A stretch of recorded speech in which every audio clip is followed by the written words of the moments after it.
अस्सलाम वालेकुम जय श्री कृष्णा जंबो मेरे सारे डुगुआ ਨੂੰ ਸਵਾਗਤ ਕਰਦਾ ਡਾਕਟਰ ਵਲੀ ਸ਼ੋਅ ਦੇ ਵਿੱਚ। ਮੈਂ ਬਿਲਕੁਲ ਟਾਈਮ ਜ਼ਾਹਿਰ ਨਹੀਂ ਕਰਨਾ, ਬੜੀ ਮੁਸ਼ਕਿਲ ਹੁੰਦਾ ਜਦੋਂ ਡਾਕਟਰ ਵਲੀ ਹੱਥ ਆਉਂਦੇ ਨੇ ਤੇ ਅੱਜ ਇਹਨਾਂ ਦਾ ਫਾਇਦਾ ਚਾਹੀਏ। ਡਾਕਟਰ ਵਲੀ ਤੁਹਾਡਾ ਬਹੁਤ ਬਹੁਤ ਸਵਾਗਤ ਕਰਦੇ ਹਾਂ ਜੀ। ਥੈਂਕ ਯੂ ਵੈਰੀ ਮੱਚ ਪੌਲ ਜੀ। ਮੇਰੇ ਵੱਲੋਂ ਤੁਹਾਡੇ ਸਾਰੇ ਸੁਣਨ ਵਾਲਿਆਂ ਨੂੰ, ਦੇਖਣ ਵਾਲਿਆਂ ਨੂੰ ਸਤਿ ਸ੍ਰੀ ਅਕਾਲ, ਨਮਸਕਾਰ, ਅਸਲਾਮ ਵਾਲੇਕੁਮ, ਜਾਂਬੋ, ਗੁੱਡ ਮਾਰਨਿੰਗ। ਅਸੀਂ ਨਾ ਸ਼ੋਅ ਤੋਂ ਹੁਣੇ ਆਏ ਡਾਕਟਰ ਸਾਹਿਬ, ਜਰਾ ਓਨਲੀ 2 ਸੈਕਿੰਡ ਹੋਏ ਸੀ, ਬਹੁਤੀ ਗੱਲਬਾਤ ਨਹੀਂ ਹੋਈ, ਲੇਕਿਨ ਇਹ ਹੁਣ ਸਪੇਨ 'ਚ ਬਿਜ਼ੀ ਹੈਗੇ ਨੇ ਆਪਣੇ ਹਸਪੀਟਲ ਵਿੱਚ। ਕੁਛ ਦੱਸਦੇ ਸੀ ਕਿ ਵੈਜੀਟੇਬਲ ਨਾਲ ਕੀ ਕਰ ਰਹੇ ਨੇ, ਬੜੀ ਕਮਾਲ ਦੀ ਗੱਲ। ਇਹ ਕੁਛ ਨਾ ਆਪਣੀ ਸਰਵੇ ਕਰਦੇ ਰਹਿੰਦੇ ਨੇ, ਕੁਛ ਨਾ ਕੁਛ ਟੈਸਟ ਕਰਦੇ ਨੇ, ਉਹਦੇ ਬਾਰੇ ਅਸੀਂ ਗੱਲ ਕਰਾਂਗੇ। ਡਾਕਟਰ ਸਾਹਿਬ ਬਿਫੋਰ ਅਸੀਂ ਕੋਈ ਵੀ ਗੱਲ ਕਰੀਏ ਤਾਂ ਇੱਕ ਬਹੁਤ ਕਾਮਨ ਚੀਜ਼ ਹੈਗੀ ਆ, ਉਹਦੀ ਏਜ ਦਾ ਫਰਕ ਨਹੀਂ ਪੈਂਦਾ, ਯੰਗ ਗਾਈ ਵੀ ਦੇਖੇ ਨੇ, ਬਜ਼ੁਰਗ ਵੀ ਹੈਗੇ ਨੇ, ਬੈਕ ਟਰਬਲ ਤਾਂ ਬਹੁਤ ਸਫਰ ਕਰਦੇ ਨੇ। ਹਾਂਜੀ, ਹੁਣ ਮੈਜੋਰਿਟੀ ਲੋਕਾਂ ਨੂੰ ਕਿਹਾ ਜਾਂਦਾ ਕਿ ਤੁਸੀਂ ਆਪਰੇਸ਼ਨ ਕਰਾ ਲਓ, ਜਿਹੜੇ ਤੁਸੀਂ ਟੋਟਲੀ ਅਗੇਂਸਟ ਹੈਗੇ ਹੋ। ਫਿਰ ਉਹ ਹੁਣ ਭਾਜੀ ਕਈਆਂ ਦੇ ਬਿਆਨ ਕਬਰ ਇੰਨੀ ਦੀ ਹੋ ਗਈ ਹੈ ਨਾ, some people Liv with it, think ਕਿ ਮੈਨੂੰ ਤਾਂ ਕੁਛ ਹੋਣਾ ਨਹੀਂ ਤੇ ਮੈਨੂੰ ਆਪਰੇਸ਼ਨ ਕਿ ਮੈਂ ਕਰਾ ਲੈਣੀ ਤੇ ਮੈਨੂੰ ਇਹਦੇ ਨਾਲ ਜੀਣਾ ਪਏਗਾ। ਉਹ ਪੇਨ ਹੁਣ ਲੱਤਾਂ ਤੱਕ ਚਲੀ ਜਾਂਦੀ ਹੈ। ਆਪਾਂ ਇਸ ਤਰ੍ਹਾਂ ਕਰਦੇ ਹਾਂ ਕਿ ਨਾ ਨੈਕਸਟ ਵੀਕ ਦਾ ਪੂਰਾ ਇੱਕ ਸ਼ੋਅ ਜਿਹੜਾ ਹੈ ਉਹ ਮੈਂ ਪੂਰਾ ਬੈਕ ਤੇ ਕਰਦਾ ਔਰ ਮੈਂ ਤੁਹਾਨੂੰ ਪੂਰਾ ਐਕਸਪਲੇਨ ਕਰਦਾ A to Z ਕਿ ਕੀ ਪ੍ਰੋਬਲਮ ਹੈ, ਕਿਉਂਕਿ ਇਹਦੇ ਲਈ ਇੱਕ ਕੁਐਸਚਨ ਦੀ ਕੰਮ ਨਹੀਂ, ਇਹ ਪੂਰਾ ਇੱਕ ਪ੍ਰੋਗਰਾਮ ਚਾਹੀਦਾ। ਆਪਾਂ ਨੈਕਸਟ ਵੀਕ ਕਰਦੇ ਹਾਂ ਇਹਦੇ ਉੱਤੇ ਪ੍ਰੋਗਰਾਮ। ਬਹੁਤ ਪ੍ਰੋਬਲਮ ਹੈ ਇਹਦੇ ਡਾਕਟਰ ਉੱਤੇ ਸਾਹਿਬ, ਬਹੁਤ ਕਰਦੇ ਹੈਗੀ ਹਾਂ ਹੈ। ਆਪਾਂ, ਇਹਦੇ ਉੱਤੇ ਕਰਦੇ ਹਾਂ ਪ੍ਰੋਗਰਾਮ, ਪੂਰਾ ਪ੍ਰੋਗਰਾਮ ਕਰਦੇ ਹਾਂ। ਮੈਂ ਇੱਕ ਇੱਕ ਚੀਜ਼ ਐਕਸਪਲੇਨ ਕਰਾਂਗਾ ਕਿ ਇਹਦੇ ਸਿੰਪਟਮ ਕੀ ਹੁੰਦੇ ਆ ਔਰ ਇਹਦੀ ਰੈਮੀਡੀਜ਼ ਕੀ ਨੇ, ਪੂਰਾ ਪ੍ਰੋਗਰਾਮ ਇਹਦੇ ਵਿੱਚ ਡਿਸਕਸ ਬਾਕੀ ਕਰਾਂਗੇ। ਡਾਕਟਰ ਜੀ ਬੋਡੀ ਵੀ ਬੜੀ ਸਟਿਫ ਰਹਿੰਦੀ ਹੈ, ਬੜਾ ਬੰਦਾ ਇਦਾਂ ਫੀਲ ਕਰਦਾ ਕਿ ਹਾਂਜੀ ਹਾਂਜੀ, ਜ਼ਾਹਿਰ ਹੈ ਉਹ ਸਾਰਾ ਕੁਝ। ਦੇਖੋ ਹੁਣ ਜਿਵੇਂ ਅਸੀਂ ਆ ਕੇ ਬੈਠੇ ਹਾਂ ਔਰ ਤੁਸੀਂ ਮੈਨੂੰ ਜ਼ਿਕਰ ਕੀਤਾ ਕਿ ਯਾਰ ਮੈਂ ਤੇ ਪੂਰਾ ਤੁਹਾਡੀ ਫੂਡ ਗਾਈਡਲਾਈਨਸ ਨੂੰ ਫਾਲੋ ਵੀ ਕਰ ਰਿਹਾ ਤੇ ਮੈਨੂੰ ਕੁਝ ਦਿਨਾਂ ਤੋਂ ਬੜੀ ਸਟਿਫਨੈਸ ਹੋ ਰਹੀ ਹੈ ਔਰ ਦਰਦਾਂ ਫੀਲ ਹੋ ਰਹੀਆਂ ਨੇ ਮੇਰੇ ਜਿਸਮ 'ਚ, ਤੇ ਮੈਂ ਤੁਹਾਨੂੰ ਕਿਹਾ ਉਹਦਾ, ਮੈਂ ਕਿਹਾ ਤੁਸੀਂ ਨਾ ਕੋਈ ਜੂਸ ਪੀਤਾ ਹੈ? ਤੁਸੀਂ ਕਿਹਾ ਮੈਂ ਬਿਲਕੁਲ ਜੂਸ ਨਹੀਂ ਪੀਤਾ। ਮੈਂ ਪਤਾ ਕਿਉਂ ਹੱਸ ਰਿਹਾ, ਆਈ ਸਵੇਅਰ ਦਿਸ ਇਜ਼ ਟਰੂ, ਗੱਲ ਹੈਗੀ ਹੈ।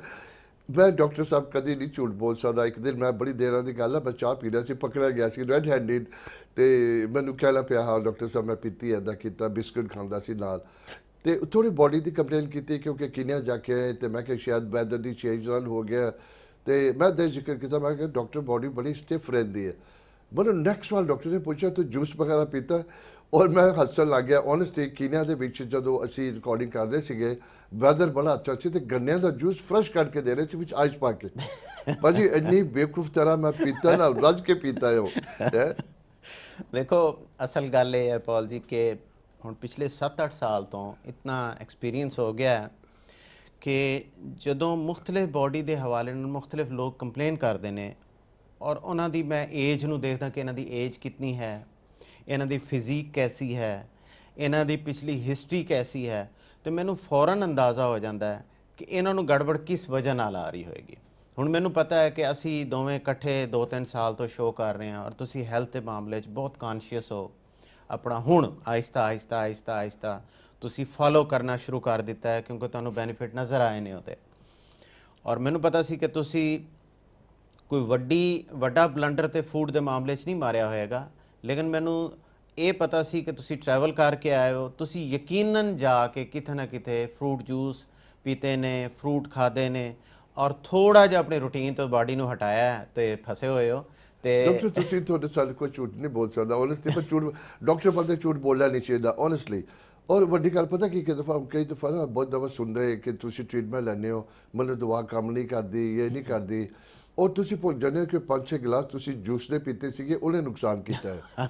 ਫਟਾਫਟ ਤੁਸੀਂ ਦਵਾ ਵੱਲ ਨੂੰ ਚਲੇ ਜਾਂਦੇ ਆ ਕਿ ਮੈਂ ਲੈ ਰਿਹਾ ਵੀਕ ਤੋਂ 2 ਵੀਕ ਤੋਂ ਮੈਨੂੰ ਮਦਦ ਨਹੀਂ ਕਰ ਰਹੀ, ਉਹ ਅਸੀਂ ਭੁੱਲ ਗਏ। ਮੈਂ ਤੁਹਾਨੂੰ ਇੱਕ ਆਪਣੀ ਮਜ਼ੇਦਾਰੀ ਦੀ ਗੱਲ ਦੱਸਾਂ, ਮੇਰੀ ਆਪਣੀ ਜਿਹੜੀ ਆਬਜ਼ਰਵੇਸ਼ਨ ਮੇਰੇ ਨਾਲ ਜੋ ਹੋਇਆ ਹੈ, ਕੋਈ ਨਾ ਇਹ ਪਿਛਲੇ 1 ਹਫ਼ਤੇ ਤੋਂ ਮੈਨੂੰ ਆਊਟ ਆਫ ਨੋਵੇਅਰ ਦਾਣੇ ਨਿਕਲਣੇ ਸ਼ੁਰੂ ਹੋ ਗਏ। ਇੱਥੇ ਨਿਕਲ ਆਇਆ, ਇੱਥੇ ਨਿਕਲ ਆਇਆ, ਇੱਕ ਸਿਰੇ 'ਚ ਨਿਕਲ ਆਇਆ। ਮੈਂ ਬੜਾ ਹੈਰਾਨ ਹੋਇਆ, ਮੈਂ ਕਿ ਕਿਉਂ ਨਿਕਲ ਰਹੇ ਨੇ, ਕਿਉਂਕਿ ਤੁਹਾਨੂੰ ਪਤਾ ਹੈ ਕਿ ਮੇਰੇ ਤੋਂ ਜ਼ਿਆਦਾ ਹੈਲਥ ਦੇ ਮਾਮਲੇ 'ਚ ਕੌਣ ਹੋਏਗਾ। ਮੈਂ ਤਾਂ ਫਨੈਟਿਕ ਹਾਂ, ਇੱਕ ਚੀਜ਼ ਦਾ ਖਿਆਲ ਰੱਖਦਾ।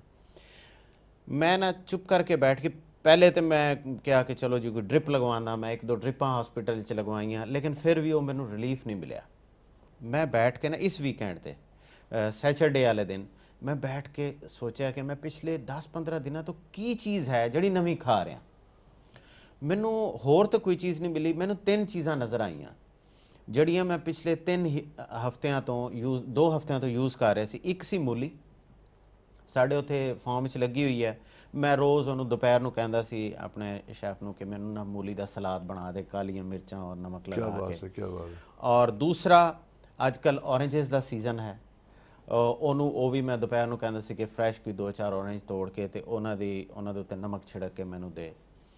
ਤੇ ਤੀਸਰਾ ਮੈਂ ਬਲਕਿ ਇਹ 2 ਮੇਰੀ ਮੇਜਰ ਚੇਂਜਸ ਸੀ। ਤੀਸਰਾ ਹੁੰਦਾ ਉਹ ਕਾਕੀ ਫਰੂਟ ਜਿਹਨੂੰ ਜਾਪਾਨੀ ਫਲ ਕਹਿੰਦੇ ਆ ਅਸੀਂ, ਉਹ ਵੀ 1-2 ਦਫਾ ਮੈਂ ਖਾਇਆ। ਮੈਨੂੰ ਇਹ ਪਤਾ ਲੱਗ ਗਿਆ ਕਿ ਮੈਨੂੰ ਇਹ ਜਿਹੜਾ ਪ੍ਰੋਬਲਮ ਹੋ ਰਿਹਾ ਨਾ, ਇਹ ਜਿਹੜੇ ਮੇਰੇ ਦਾਣੇ ਨਿਕਲਣੇ ਸ਼ੁਰੂ ਹੋ ਗਏ ਨੇ, ਇਹ ਲਿੰਕਡ ਨੇ ਇਹਨਾਂ 3 ਚੀਜ਼ਾਂ ਨਾਲ। ਰੀਅਲੀ? ਮੈਂ ਕੀ ਕੀਤਾ ਕਿ ਪਹਿਲੀ ਸਟੇਜ ਤੇ ਮੈਂ ਕਿੰਨੂ ਔਰ ਉਹ ਜਿਹੜਾ ਖਾ ਰਿਹਾ ਸੀ ਗਾਜਰ ਦਾ ਸਲਾਦ, ਉਹ ਮੈਂ ਬੰਦ ਕਰ ਦਿੱਤਾ। ਕਾਕੀ ਮੈਂ ਖਾਂਦਾ ਰਿਹਾ। 2 ਦਿਨ ਮੈਂ ਉਹਨੂੰ ਬੰਦ ਕੀਤਾ ਉਸ ਸਲਾਦ ਨੂੰ। 2 ਦਿਨ ਦੇ ਅੰਦਰ ਅੰਦਰ ਇਹ ਦਾਣੇ ਖੁਦ ਬ ਖੁਦ ਬੈਠਣੇ ਸ਼ੁਰੂ ਹੋ ਗਏ, ਇਹ ਖੁਦ ਬ ਖੁਦ ਠੀਕ ਹੋ ਗਏ, ਸਿਰ ਵਾਲਾ ਆਪ ਹੀ ਗਾਇਬ ਹੋ ਗਿਆ। ਔਰ ਮੈਨੂੰ ਜਿਹੜੀ ਇੱਕ ਵੀਅਰਡ, ਬਲਕਿ ਮੇਰੇ ਨਾਲ ਇਹ ਫੀਲਿੰਗ ਸ਼ੁਰੂ ਹੋ ਗਈ ਸੀ ਕਿ ਮੈਂ ਮਸਲਨ 1 ਤੋਂ 2 ਵਜੇ ਦੇ ਦਰਮਿਆਨ ਉਹ ਸਲਾਦ ਖਾਣਾ, 4 ਵਜੇ ਮੇਰਾ ਦਿਲ ਹੀ ਨਹੀਂ ਸੀ ਕਰਦਾ ਕਿ ਮੈਂ ਬੈਠਾਂ ਜਾਂ ਕੰਮ ਕਰਾਂ, ਪੂਰਾ ਜਿਸਮ ਥੱਕ ਜਾਂਦਾ ਸੀ। ਔਰ ਬੜਾ ਇੱਕ ਅਜੀਬ ਸੀ ਮੇਰੇ ਲਈ ਕਿ ਇਸ ਤਰ੍ਹਾਂ ਤਾਂ ਮੈਂ ਨਹੀਂ ਥੱਕਦਾ ਹੁੰਦਾ ਜਦੋਂ ਤੱਕ ਸ਼ਾਮ ਨਾ ਹੋ ਜਾਏ, ਰਾਤ ਨਾ ਹੋ ਜਾਏ। ਤੇ ਲੇਕਿਨ ਜੋ ਹੀ ਮੈਂ ਉਹ ਐਲੀਮੀਨੇਟ ਕੀਤੀਆਂ 2 ਚੀਜ਼ਾਂ, ਬਿਲਕੁਲ ਫਰੈਸ਼ ਹੋ ਗਿਆ, એનર્ਜੀ ਲੈਵਲ ਠੀਕ ਹੋ ਗਿਆ, ਦਰਦਾਂ ਖਤਮ ਹੋ ਗਈਆਂ, ਦਾਣੇ ਖੁਦ ਬ ਖੁਦ ਬੈਠ ਗਏ। ਹੁਣ ਕੋਈ ਸੋਚ ਸਕਦਾ?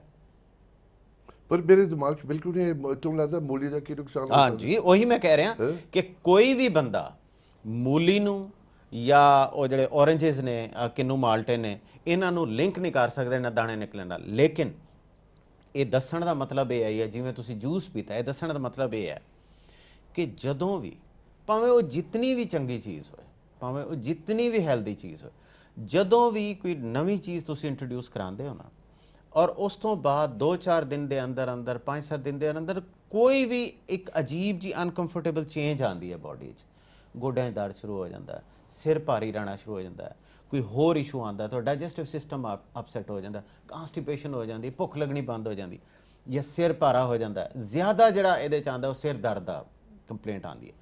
ਜਦੋਂ ਵੀ ਐਸਾ ਹੋਏ, ਬੈਠੋ ਔਰ ਦੇਖੋ ਕਿ ਪਿਛਲੇ 10-12 ਦਿਨਾਂ ਦੇ ਵਿੱਚ ਕੋਈ ਫੂਡ ਚੇਂਜ ਕੀਤੀ ਹੈ। ਬਹੁਤ ਇੰਟਰਸਟਿੰਗ ਗੱਲ ਹੈ, ਬਹੁਤ ਓਨੈਸਟਲੀ।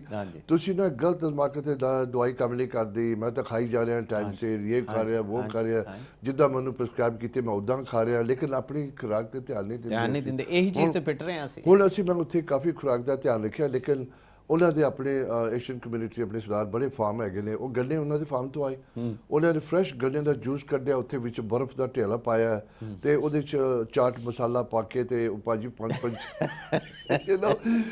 ਟ੍ਰੋਪੀਕਲ ਕੰਟਰੀ ਹੈਗੀ ਹੈ। ਮੈਂ ਕਿਹਾ ਜੇ ਗੰਨੇ ਦਾ ਜੂਸ ਹੈ ਤੇ ਨਹੀਂ ਪੀਣਾ ਤੇ ਕਿੱਥੇ ਪੀਣਾ ਹੈ? ਬਿਲਕੁਲ ਸਹੀ ਹੈ, ਲੇਕਿਨ ਉਹਦਾ ਇਹ ਹੈ ਕਿ ਇੱਕ ਤੇ ਤੁਸੀਂ ਮੋਡਰੇਸ਼ਨ ਵਿੱਚ ਪੀਓ, ਔਰ ਦੂਸਰਾ ਅਬਜ਼ਰਵ ਕਰੋ।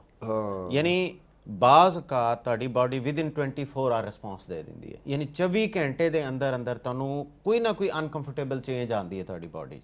ਜੋ ਹੀ ਕੋਈ ਚੇਂਜ ਆਏ, ਬਿਲਕੁਲ ਮਾਮੂਲੀ ਹੋ, ਤੁਹਾਡਾ ਅੰਗੂਠਾ ਦੁਖਣਾ ਸ਼ੁਰੂ ਹੋ ਜਾਏ ਔਰ ਉਹਦਾ ਕੋਈ ਲਿੰਕ ਹੀ ਨਾ ਹੋਏ ਖਾਦੇ ਪੀਤੇ ਨਾਲ, ਤੁਹਾਨੂੰ ਫੀਲ ਹੀ ਨਾ ਹੋਵੇ, ਜਾਂ ਤੁਹਾਡੀ ਨੀਂਦ ਖਰਾਬ ਹੋ ਜਾਏ, ਜਾਂ ਤੁਹਾਨੂੰ ਅਗਲੇ ਦਿਨ ਕਾਂਸਟੀਪੇਸ਼ਨ ਹੋ ਜਾਏ, ਕੋਈ ਵੀ ਚੇਂਜ ਆਏ, ਬੈਠੋ ਔਰ ਦੇਖੋ ਕਿ ਮੈਂ ਕਿਹੜੀ ਚੀਜ਼ ਇੰਟਰੋਡਿਊਸ, ਰੂਟੀਨ ਨਾਲੋਂ ਕਿਹੜੀ ਐਕਸਟਰਾ ਚੀਜ਼ ਅੱਜ ਕੱਲ ਮੈਂ ਲਈ ਹੈ, ਉਹਨੂੰ ਜ਼ਰਾ ਹਟਾਓ, ਦੇਖੋ ਮਸਲਾ ਹੱਲ ਹੋ ਗਿਆ ਤਾਂ ਗੱਲ ਖਤਮ ਹੋ ਗਈ, ਨਹੀਂ ਹੋਇਆ ਫਿਰ ਫਰਦਰ ਇਨਵੈਸਟੀਗੇਸ਼ਨ। ਛੋਟੀ ਗੱਲਾਂ, ਮੂਲੀ ਹੋਈ, ਸੰਤਰਾ ਹੋਇਆ, ਤੁਸੀਂ ਪਾਲਕ ਹੋਈ, ਸਾਗ ਹੋਇਆ, ਕੋਈ ਵੀ ਚੀਜ਼, ਈਵਨ ਕਿ ਬਦਾਮ ਹੋ ਗਏ, ਕਾਜੂ ਹੋ ਗਿਆ, ਪਿਸਤਾ ਹੋ ਗਿਆ, ਹਰ ਇੱਕ ਦੱਸੋ ਨਹੀਂ। ਇਹ ਦੇਖੋ ਸਾਡੀ ਨੈਚੁਰਲ ਮੈਡੀਸਨ ਵਿੱਚ ਪੌਲ ਜੀ, ਅਸੀਂ ਗੱਲ ਕਹਿੰਦੇ ਹੁੰਦੇ ਹਾਂ ਕਿ ਟੂਡੇਜ਼ ਫੂਡ ਇਜ਼ ਟੁਮਾਰੋਜ਼ ਪੋਇਜ਼ਨ। ਯਾਨੀ ਤੁਹਾਡੀ ਬਾਡੀ ਨੂੰ ਜਿਹੜੀ ਚੀਜ਼ ਅੱਜ ਚਾਹੀਦੀ ਹੈ ਨਾ, ਔਰ ਉਹ ਮੰਗ ਰਹੀ ਹੈ, ਔਰ ਉਹਨੂੰ ਉਹਦੇ ਵਿੱਚ ਮੌਜੂਦ ਕੈਮੀਕਲ ਨਿਊਟ੍ਰੀਐਂਟਸ ਬਹੁਤ ਫਾਇਦਾ ਦੇ ਰਹੇ ਨੇ, ਕੱਲ ਹੋ ਸਕਦਾ ਉਹਨੂੰ ਨਹੀਂ ਚਾਹੀਦੀ ਹੋਏਗੀ।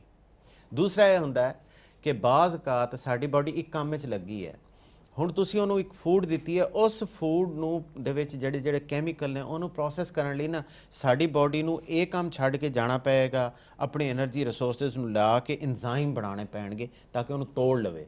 ਬਾਜ਼ਕਤ ਬਾਡੀ ਇਹ ਨਹੀਂ ਕਰਦੀ, ਜਦੋਂ ਇੰਜ਼ਾਈਮ ਨਹੀਂ ਦਿੰਦੀ ਉਹ ਫੂਡ ਡਾਈਜੈਸਟ ਨਹੀਂ ਹੁੰਦੀ, ਬਾਜ਼ਕਤ ਬੜੀਆਂ ਟੌਕਸਿਕ ਗੈਸਿਸ ਬਣਨੀਆਂ ਸ਼ੁਰੂ ਹੋ ਜਾਂਦੀਆਂ, ਉਹ ਤੁਹਾਡੇ ਦਿਮਾਗ ਨੂੰ ਚੜ੍ਹਦੀਆਂ ਨੇ, ਤੁਹਾਡੇ ਬਾਡੀ ਜਾਂਦੀਆਂ ਨੇ, ਦਰਦਾਂ ਕਰਦੀਆਂ ਨੇ।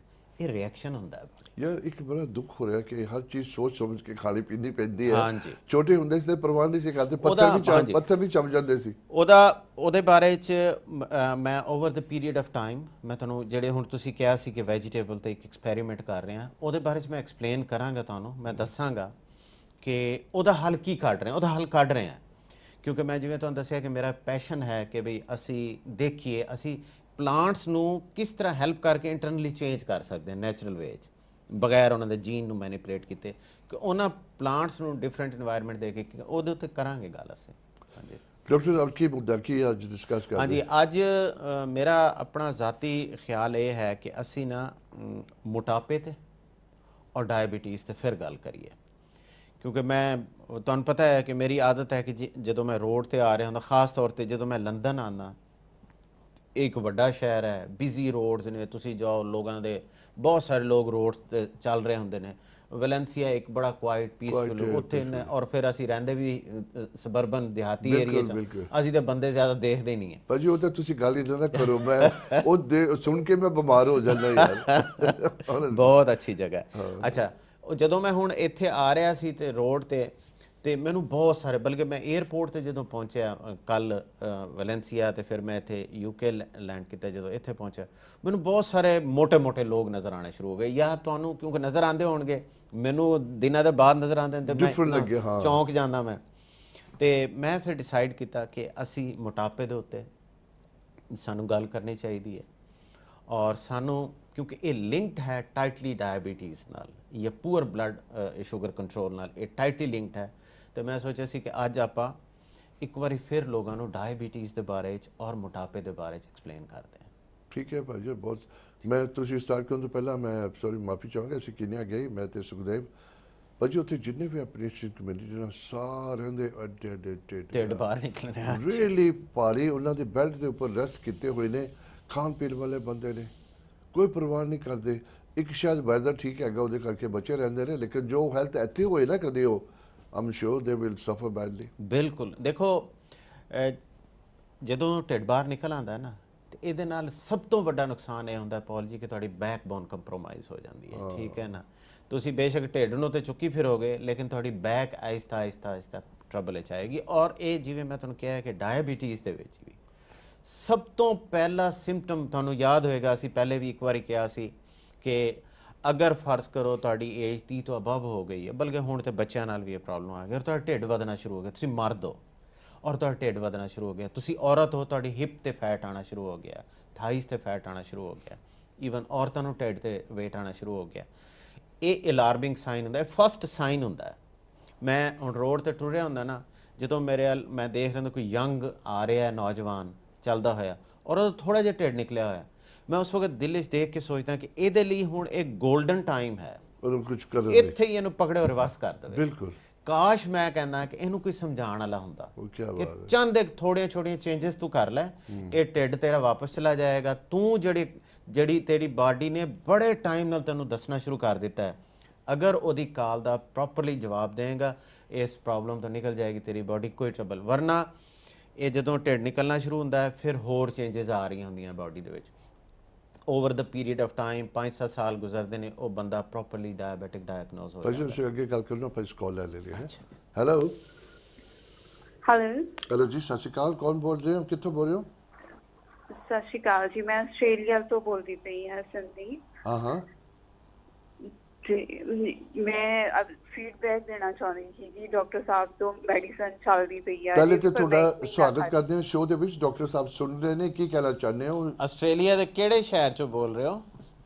ਤੁਹਾਡਾ ਪ੍ਰੋਗਰਾਮ ਬ੍ਰਿਸਬੇਨ ਤੋਂ ਬੋਲ ਦਿੱਤਾ ਹੈ ਜੀ, ਬ੍ਰਿਸਬੇਨ ਤੋਂ। ਅੱਛਾ, ਬ੍ਰਿਸਬੇਨ ਤੋਂ ਬੋਲ ਜੀ, ਕੀ ਬਾਤ ਹੈ। ਓਨੈਸਟਲੀ ਸੱਚ ਪਲੇਜ਼ੈਂਟ, ਬਹੁਤ ਅੱਛੀ ਸ਼ੌਕ ਹੈਗਾ, ਬੜਾ ਅੱਛਾ ਲੱਗਦਾ ਕਿ ਤੁਸੀਂ ਇੰਨੀ ਦੂਰ ਬੈਠ ਕੇ ਪ੍ਰੋਗਰਾਮ ਦੇਖਦੇ ਹੋ। Very nice, really impressed and honoured. ਕੀ ਕਹਿਣਾ ਚਾਹੋਗੇ?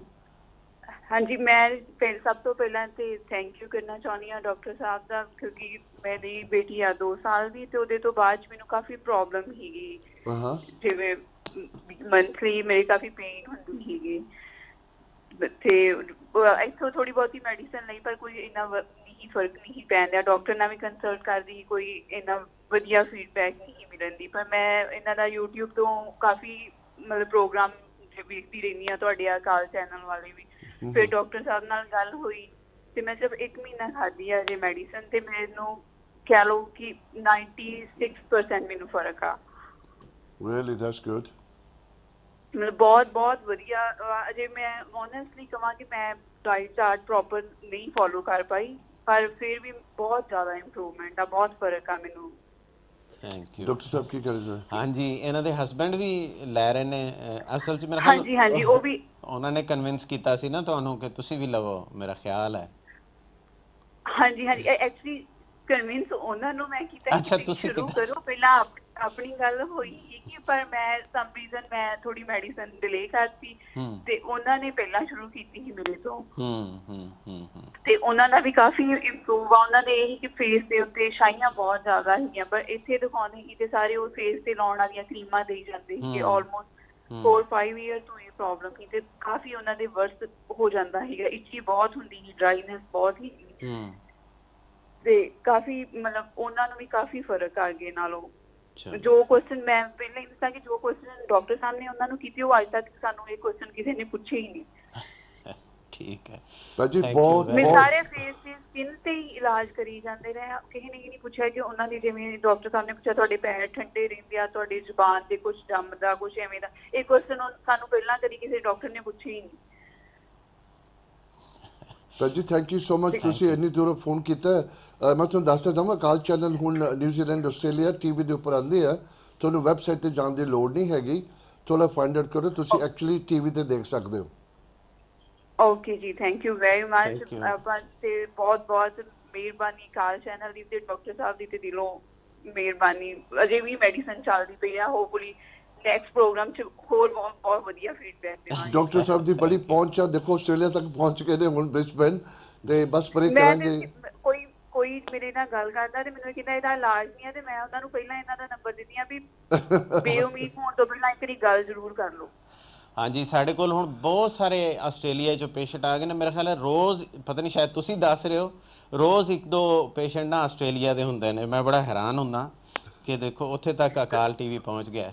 ਥੈਂਕ ਹੁਣ ਯੂ ਵੈਰੀ ਉਹਨਾਂ ਨਾਲ ਤੁਹਾਡੀ ਫੀਡਬੈਕ ਨਹੀਂ ਕਰਾ ਸਕਦੇ ਪਰ ਮੈਂ ਇੱਕ ਫੀਡਬੈਕ ਹੋਰ ਦੇਵਾਂ ਕਿ ਮੈਂ ਇੱਕ ਮੇਰੇ ਮਤਲਬ ਭਾਬੀ ਦੇ ਫਾਦਰ ਸਾਹਿਬ ਆ, ਉਹ ਜਰਮਨੀ ਤੋਂ ਆ। ਉਹਨਾਂ ਦੀ ਵੀ ਮੈਡੀਸਨ ਤੁਹਾਡੇ ਕੋਲ ਚੱਲਦੀ ਪਈ ਆ ਤੇ ਮੈਂ ਓਨੈਸਟਲੀ ਕਹਾਂ ਜਿਸ ਦਿਨ ਮੈਂ ਉਹਨਾਂ ਨੂੰ ਵੇਖ ਕੇ ਆਈ ਸੀ ਮੈਨੂੰ ਕੋਈ ਹੋਪ ਨਹੀਂ ਹੈਗੀ ਕਿ ਮੈਂ ਕੋਈ ਪੋਜ਼ਿਟਿਵ ਫੋਨ ਕਾਲ ਇਹਨਾਂ ਦੇ ਵੱਲੋਂ ਆਊਗੀ।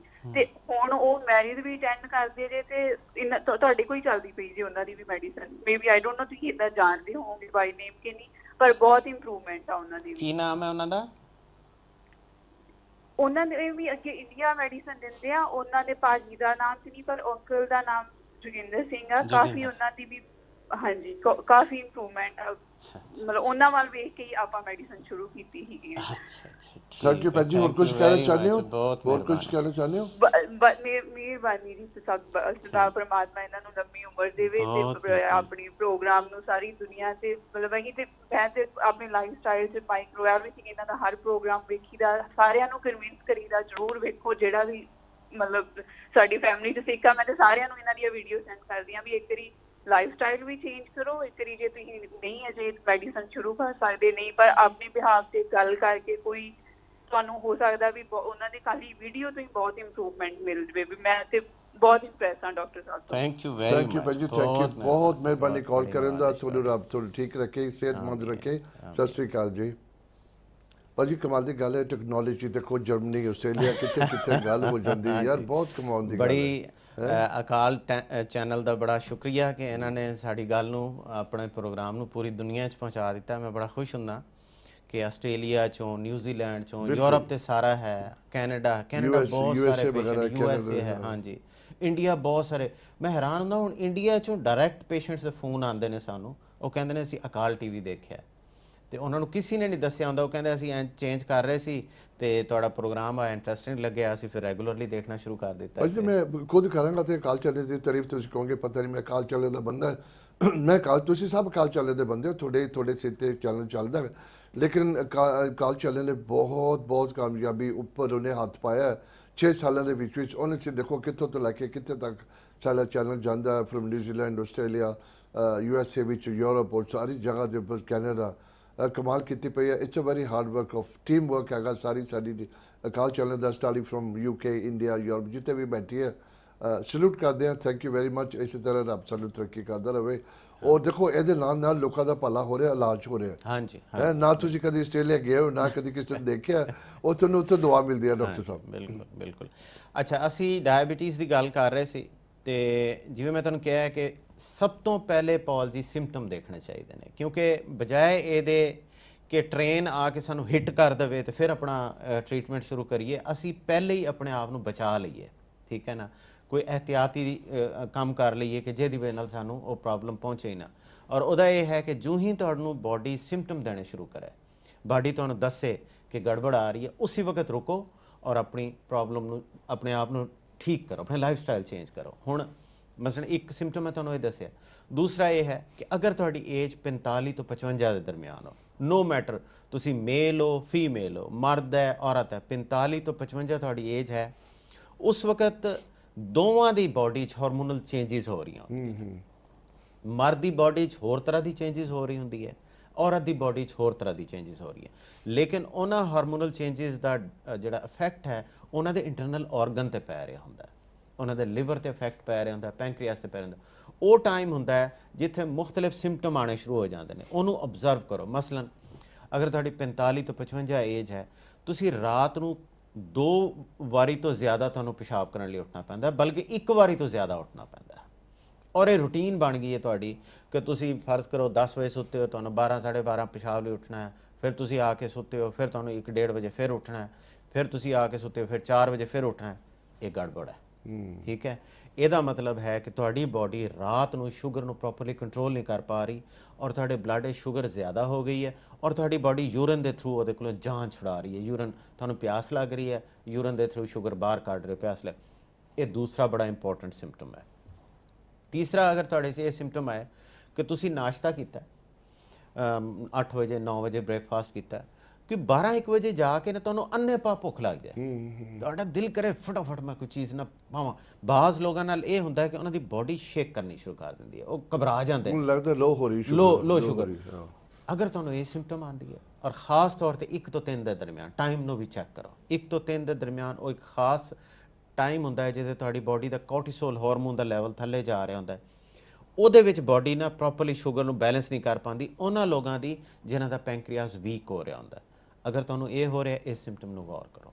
ਫਿਰ ਤੁਹਾਨੂੰ ਇਹ ਹੁੰਦਾ ਹੈ ਕਿ ਤੁਹਾਨੂੰ ਹਰ 2 ਘੰਟੇ ਬਾਅਦ 3 ਘੰਟੇ ਬਾਅਦ ਕੁਛ ਨਾ ਕੁਛ ਖਾਣ ਨੂੰ ਦਿਲ ਕਰ ਰਿਹਾ। ਮਤਲਬ ਤੁਸੀਂ ਬ੍ਰੇਕਫਾਸਟ ਕੀਤਾ ਹੈ ਨਾ, 3 ਘੰਟੇ ਗੁਜ਼ਰੇ ਨੇ, ਤੁਸੀਂ ਉੱਠੋਗੇ, ਕੋਈ ਕੌਫੀ, ਕੋਈ ਚਾਏ, ਕੋਈ ਸਨੈਕ, ਕੋਈ ਬਿਸਕੁਟ, ਕੋਈ ਰਸ। ਅਗਰ ਇਹ ਤੁਹਾਡੀ ਆਦਤ ਬਣਦੀ ਜਾ ਰਹੀ ਹੈ, ਇਹ ਗੜਬੜ ਹੈ, ਠੀਕ ਹੈ ਨਾ। ਇਹਦਾ ਮਤਲਬ ਹੈ ਕਿ ਤੁਹਾਡੀ ਬਾਡੀ ਦੇ ਵਿੱਚ ਸ਼ੂਗਰ ਇਸ ਤਰ੍ਹਾਂ ਹੋ ਰਹੀ ਹੈ, ਉੱਪਰ ਜਾਂਦੀ ਹੈ, ਤੁਸੀਂ ਕੋਈ ਚੀਜ਼ ਖਾਂਦੇ ਹੋ ਇੱਕਦਮ ਸ਼ੂਟ ਅਪ ਕਰ ਜਾਂਦੀ ਹੈ, ਫਿਰ ਉਹ ਜਦੋਂ ਉਹ ਬਾਡੀ ਉਹਨੂੰ ਮੈਟਾਬਲਾਈਜ਼ ਕਰਦੀ, ਉਹ ਥੱਲੇ ਚਲੀ ਜਾਂਦੀ, ਫਿਰ ਤੁਸੀਂ ਕੁਝ ਖਾਂਦੇ, ਬਜਾਏ ਇੰਜ ਜਾਣਾ ਚਾਹੀਦਾ ਗ੍ਰਾਫ, ਉਹ ਇੰਜ ਜਾ ਰਿਹਾ। ਬੇਸਿਕਲੀ ਸਾਡਾ ਅਸੀਂ ਕੋਈ ਚੀਜ਼ ਖਾਂਦੇ ਇੰਜ ਜਾਵੇ, ਇੰਜ ਸਟੇਬਲ ਰਵੇ, ਆਹਿਸਤਾ ਆਹਿਸਤਾ ਥੱਲੇ ਆਵੇ, ਇੰਜ ਨਾ ਹੋਵੇ ਉੱਪਰ ਥੱਲੇ ਉੱਪਰ ਥੱਲੇ। ਇਹ ਡੇਂਜਰਸ ਹੁੰਦਾ ਹੈ। ਅਗਰ ਤੁਹਾਨੂੰ ਇਹ ਸਿੰਪਟਮ ਆਉਂਦਾ ਹੈ, ਇਹ ਡੇਂਜਰਸ ਹੈ। ਪਰ ਬੱਚੇ, ਜਿੱਦਾਂ ਤੁਸੀਂ ਯੂਰਿਨ ਦੀ ਗੱਲ ਕਰਦੇ ਹੋ, ਅਸੀਂ ਲਾਸਟ ਟਾਈਮ ਗੱਲ ਕੀਤੀ ਸੀ ਵਿਸ਼ਵ ਡਾਇਬੀਟੀਜ਼ ਦੇ, ਰਾਤੀ ਬੰਦੇ 3-4 ਦਫਾ ਜਾਂਦੇ ਉੱਠ ਕੇ, ਉਹਨਾਂ ਨੂੰ ਲੱਗਦਾ ਬੜੀ ਕਾਮਨ ਚੀਜ਼ ਹੈ। ਤੁਸੀਂ ਦੱਸਿਆ ਕਿ 1 ਦਫਾ ਵੀ ਨਹੀਂ ਜਾਣਾ ਚਾਹੀਦਾ, ਬਿਲਕੁਲ ਨਹੀਂ ਜਾਣਾ ਚਾਹੀਦਾ। ਅਗਰ ਤੁਸੀਂ ਹੈਲਦੀ ਹੋ, ਤੁਸੀਂ ਸੋਵੋ 10 ਵਜੇ ਸੋਵੋ, ਤੁਸੀਂ 2 ਵਜੇ ਉੱਠਦੇ ਹੋ, 3 ਵਜੇ ਉੱਠਦੇ ਹੋ, 4 ਵਜੇ ਉੱਠਦੇ ਹੋ, ਜਿੰਨੇ ਵਜੇ ਉੱਠਦੇ ਹੋ, ਤੁਸੀਂ ਉਸ ਵਕਤ ਹੀ ਉੱਠੋ। ਉਸ ਵਕਤ ਤੁਹਾਡਾ ਬਲੈਡਰ ਫੁੱਲ ਹੈ, ਤੁਸੀਂ ਉਸ ਤੋਂ ਬਾਅਦ ਜਾਓ ਔਰ ਪਿਸ਼ਾਬ ਵਗੈਰਾ ਕਰੋ। ਲੇਕਿਨ ਅਗਰ ਤੁਸੀਂ ਹਰ 2 ਘੰਟੇ ਬਾਅਦ ਤੁਹਾਨੂੰ ਉੱਠਣਾ ਪੈਂਦਾ, ਬੇਸ਼ੱਕ ਬਾਜ਼ ਲੋਕ ਕਹਿੰਦੇ ਨੇ ਜੀ ਅਸੀਂ ਭਾਵੇਂ 2 ਘੰਟੇ ਬਾਅਦ ਹੀ ਉੱਠਦੇ, ਸਾਡਾ ਬਲੈਡਰ ਫੁੱਲ ਹੋਇਆ ਹੁੰਦਾ, ਪਿਸ਼ਾਬ ਸਾਨੂੰ ਪੂਰਾ ਆਉਂਦਾ। ਉਹ ਇਸ ਲਈ ਆਉਂਦਾ ਕਿ ਤੁਹਾਡੀ ਬਾਡੀ ਜਾਨ ਛੁਡਾ ਰਹੀ ਹੈ ਸ਼ੂਗਰ ਕੋਲੋਂ। ਉਹ ਬਲੈਡਰ ਤੇ ਫੁੱਲ ਹੋਣਾ ਹੀ ਹੈ, ਕਿਉਂਕਿ ਤੁਹਾਡੀ ਬਾਡੀ ਸ਼ੂਗਰ ਨੂੰ ਇਕੱਠਾ ਕਰਕੇ, ਕਿਡਨੀਆਂ ਨੂੰ ਜ਼ਖਮੀ ਕਰਕੇ ਉਹ ਬਲੈਡਰ 'ਚ ਪਹੁੰਚਾ ਦਿੱਤਾ ਉਹਨੇ ਉਸ ਸ਼ੂਗਰ ਨੂੰ, ਔਰ ਉਹ ਹੁਣ ਐਕਸਪੈਲ ਕਰਨਾ ਹੈ। ਬਲੈਡਰ ਭਰੇਗਾ, ਬਾਡੀ ਕਹੇਗੀ ਇਹਨੂੰ ਕੱਢ, ਹੋਰ ਮੈਂ ਪ੍ਰੋਸੈਸ ਕਰਕੇ ਦੇਣਾ, ਤੇ ਤੁਸੀਂ ਉਸ ਸਾਈਕਲ ਵਿੱਚ ਫਸੇ ਹੋਏ ਹੋ। ਵਾਪਸ ਆਉਂਦੇ ਹੋ, ਪਿਆਸ ਲੱਗੀ, ਪਾਣੀ ਪੀਤੇ ਹੋ, ਸੋ ਗਏ ਹੋ, ਫਿਰ ਬਲੈਡਰ ਫੁੱਲ ਹੋ ਗਿਆ। ਅਗਰ ਇਹ ਸਿੰਪਟਮ ਆ ਰਿਹਾ, ਇਹਦਾ ਮਤਲਬ ਹੈ ਗੜਬੜ ਹੈ। ਔਰ ਇਹਦੇ ਵਿੱਚ ਇੱਕ ਚੀਜ਼ ਹੋਰ ਮੈਂ ਐਡ ਕਰ ਦਿੰਦਾ ਮਰਦਾਂ ਲਈ ਖਾਸ ਤੌਰ ਤੇ। ਅਗਰ ਤੁਸੀਂ ਮਰਦ ਵੀ ਹੈਗੇ ਹੋ ਔਰ ਤੁਹਾਨੂੰ ਬਾਰ-ਬਾਰ ਅਰਜ ਹੁੰਦੀ ਹੈ, ਔਰ ਤੁਹਾਡੇ ਨਾਲ ਇੱਕ ਹੋਰ ਚੀਜ਼ ਵੀ ਹੋ ਰਹੀ ਹੈ, ਤੁਹਾਨੂੰ ਬੜੀ ਅਰਜ ਹੈ ਪਿਸ਼ਾਬ ਕਰਨ ਦੀ, ਜਾ ਕੇ ਬੈਠੇ ਪਿਸ਼ਾਬ ਨਹੀਂ ਆ ਰਿਹਾ, ਠੀਕ ਹੈ ਨਾ, ਚਾਹੁੰਦੇ ਡ੍ਰੌਪਸ ਆਉਂਦੇ ਨੇ, ਫਿਰ ਤੁਹਾਨੂੰ ਬਹਿਣਾ ਪੈਂਦਾ ਹੈ, ਬੜੀ ਇੱਕ ਮੁਸੀਬਤ ਹੁੰਦੀ ਹੈ। ਇਹਦਾ ਮਤਲਬ ਹੈ ਕਿ ਸੈਕਿੰਡ ਸਿੰਪਟਮ ਆ ਰਿਹਾ ਕਿ ਨਾ ਸਿਰਫ ਇਹ ਕਿ ਤੁਹਾਡੀ ਬਾਡੀ ਪ੍ਰੋਪਰਲੀ ਸ਼ੂਗਰ ਨੂੰ ਕੰਟਰੋਲ ਨਹੀਂ ਕਰ ਪਾ ਰਹੀ, ਦੂਸਰਾ ਇਹ ਹੈ ਕਿ ਤੁਹਾਡਾ ਪ੍ਰੋਸਟੇਟ ਵੀ ਇਨਫਲੇਮ ਹੋ ਰਿਹਾ। ਤੁਹਾਡਾ ਪ੍ਰੋਸਟੇਟ ਉਸ ਨਾਲੀ ਦੇ ਵਿੱਚ ਆ ਕੇ ਉਹਨੂੰ ਰੋਕ ਰਿਹਾ, ਫਲੋ ਹੀ ਨਹੀਂ ਕਰਨ ਦੇ ਰਿਹਾ, ਕਿਉਂਕਿ ਜਿਹੜੀ ਪਿਸ਼ਾਬ ਵਾਲੀ ਨਾਲੀ ਹੈ ਉਹਦੇ ਨਾਲ ਅਟੈਚ ਹੁੰਦਾ ਪ੍ਰੋਸਟੇਟ, ਉਹਦੇ ਅੰਦਰ ਆ ਜਾਂਦਾ। ਤੁਹਾਨੂੰ ਪਿੱਛੋਂ ਬਲੈਡਰ ਤੁਹਾਡਾ ਸਕਵੀਜ਼ ਕਰਕੇ ਕੱਢ ਰਿਹਾ, ਅੱਗੋਂ ਰੁਕਾਵਟ ਬਣ ਗਈ। ਇਹਦਾ ਮਤਲਬ ਹੈ ਕਿ ਤੁਹਾਡਾ ਪ੍ਰੋਸਟੇਟ ਵੀ ਇਨਫਲੇਮ ਹੈ ਔਰ ਤੁਹਾਡੀ ਸ਼ੂਗਰ ਵੀ ਕੰਟਰੋਲ ਨਹੀਂ ਹੋ ਰਹੀ। ਤੁਸੀਂ ਇਹਨਾਂ ਦੋਵਾਂ ਚੀਜ਼ਾਂ ਨੂੰ ਐਡਰੈਸ ਕਰ ਸਕਦੇ।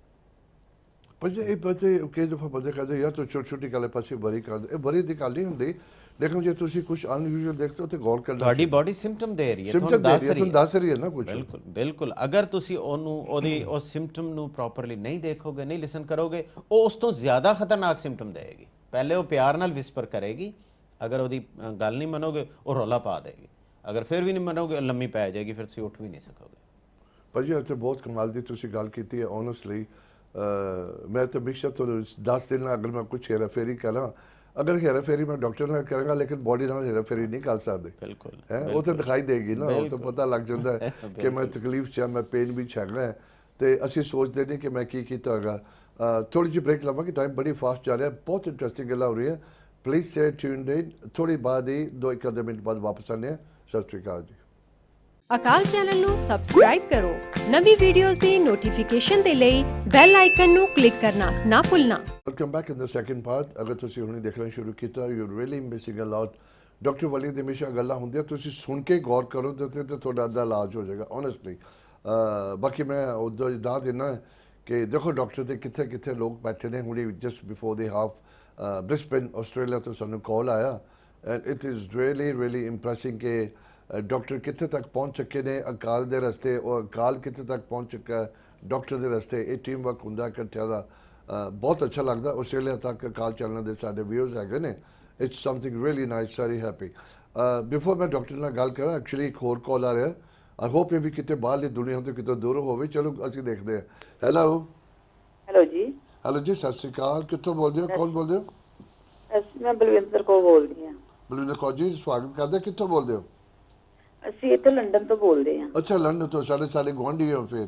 ਭਾਜੀ ਸਵਾਗਤ ਹਾਂਜੀ, ਕਰਦੇ ਹੋ। ਕੀ ਕਹਿਣਾ ਪਾਰਕ ਚਾਹੁੰਦੇ? ਰੋਲ ਨਹੀਂ ਹੈਗਾ, ਪਾਰਕ ਰੋਲ ਤੋਂ ਬੋਲਦੇ ਹਾਂ। ਅੱਛਾ ਜੀ, ਕੀ ਕਹਿਣਾ ਚਾਹੁੰਦੇ ਹੋ? ਡਾਕਟਰ ਸਾਹਿਬ ਸੁਣ ਰਹੇ ਤੁਹਾਨੂੰ। ਜੀ ਡਾਕਟਰ ਦਾ ਧੰਨਵਾਦ ਕਰਦੇ ਹਾਂ ਬਹੁਤ। ਜਿੱਦਾਂ ਅਸੀਂ ਦਵਾਈ ਖਾਧੀ, ਮੇਰੀ ਬੇਟੀ ਨੇ ਵੀ ਖਾਧੀ, ਮੈਂ ਵੀ ਖਾਧੀ ਏ, ਇਹਨਾਂ ਨੇ ਵੀ ਖਾਧੀ ਏ। ਹਾਂ। ਹਾਂਜੀ, ਤੇ ਬਹੁਤ ਬਹੁਤ ਵੀ ਨਾਈਸ ਆ। ਜ਼ਿਆਦਾ ਹੁੰਦਾ ਵੀ ਡਾਈਟ ਦਾ ਤੁਸੀਂ ਰੱਖੋ, ਵੀ ਜਿੱਦਾਂ ਵੀ ਬਰੌਨ ਚੌਲ ਖਾਣੇ ਆ, ਤੁਸੀਂ ਆਪਣਾ ਤੇਲ ਚੇਂਜ ਕਰੋ। ਭਾਜੀ ਕੀ ਤਕਲੀਫ ਸੀਗੀ ਤੁਹਾਨੂੰ ਵੈਸੇ? ਨੂੰ ਭਾਜੀ ਲੱਤਾਂ ਦਾ ਸੀ, ਜਿੱਦਾਂ ਜੋ ਲੱਤ ਬਹੁਤ ਮੇਰੀ ਦੁਖਦੀ ਸੀ। ਹਾਂ। ਆ 2-3 ਮਹੀਨੇ ਹੋਏ ਆ ਤੇ ਮੈਂ ਦਵਾਈ ਲਈ ਸੀ ਤੇ ਮੈਨੂੰ ਫਰਕ ਪੈ ਗਿਆ ਕਾਫੀ। ਤੇ ਡਾਕਟਰ ਸਾਹਿਬ ਪਤਾ ਤੁਹਾਨੂੰ ਕੌਣ ਨੇ? ਮੇਰਾ ਖਿਆਲ ਹੈ ਇਹਨਾਂ ਤੇ ਮੈਨੂੰ ਯਾਦ ਹੈ ਕਿ ਇਹਨਾਂ ਦਾ ਬੜਾ ਸਵੀਅਰ ਲੈਗ ਪੇਨ ਦਾ ਮਸਲਾ ਸੀ ਔਰ ਉਹ ਠੀਕ ਨਹੀਂ ਸੀ ਹੋ ਰਹੀ ਕਾਫੀ ਅਰਸੇ ਤੋਂ।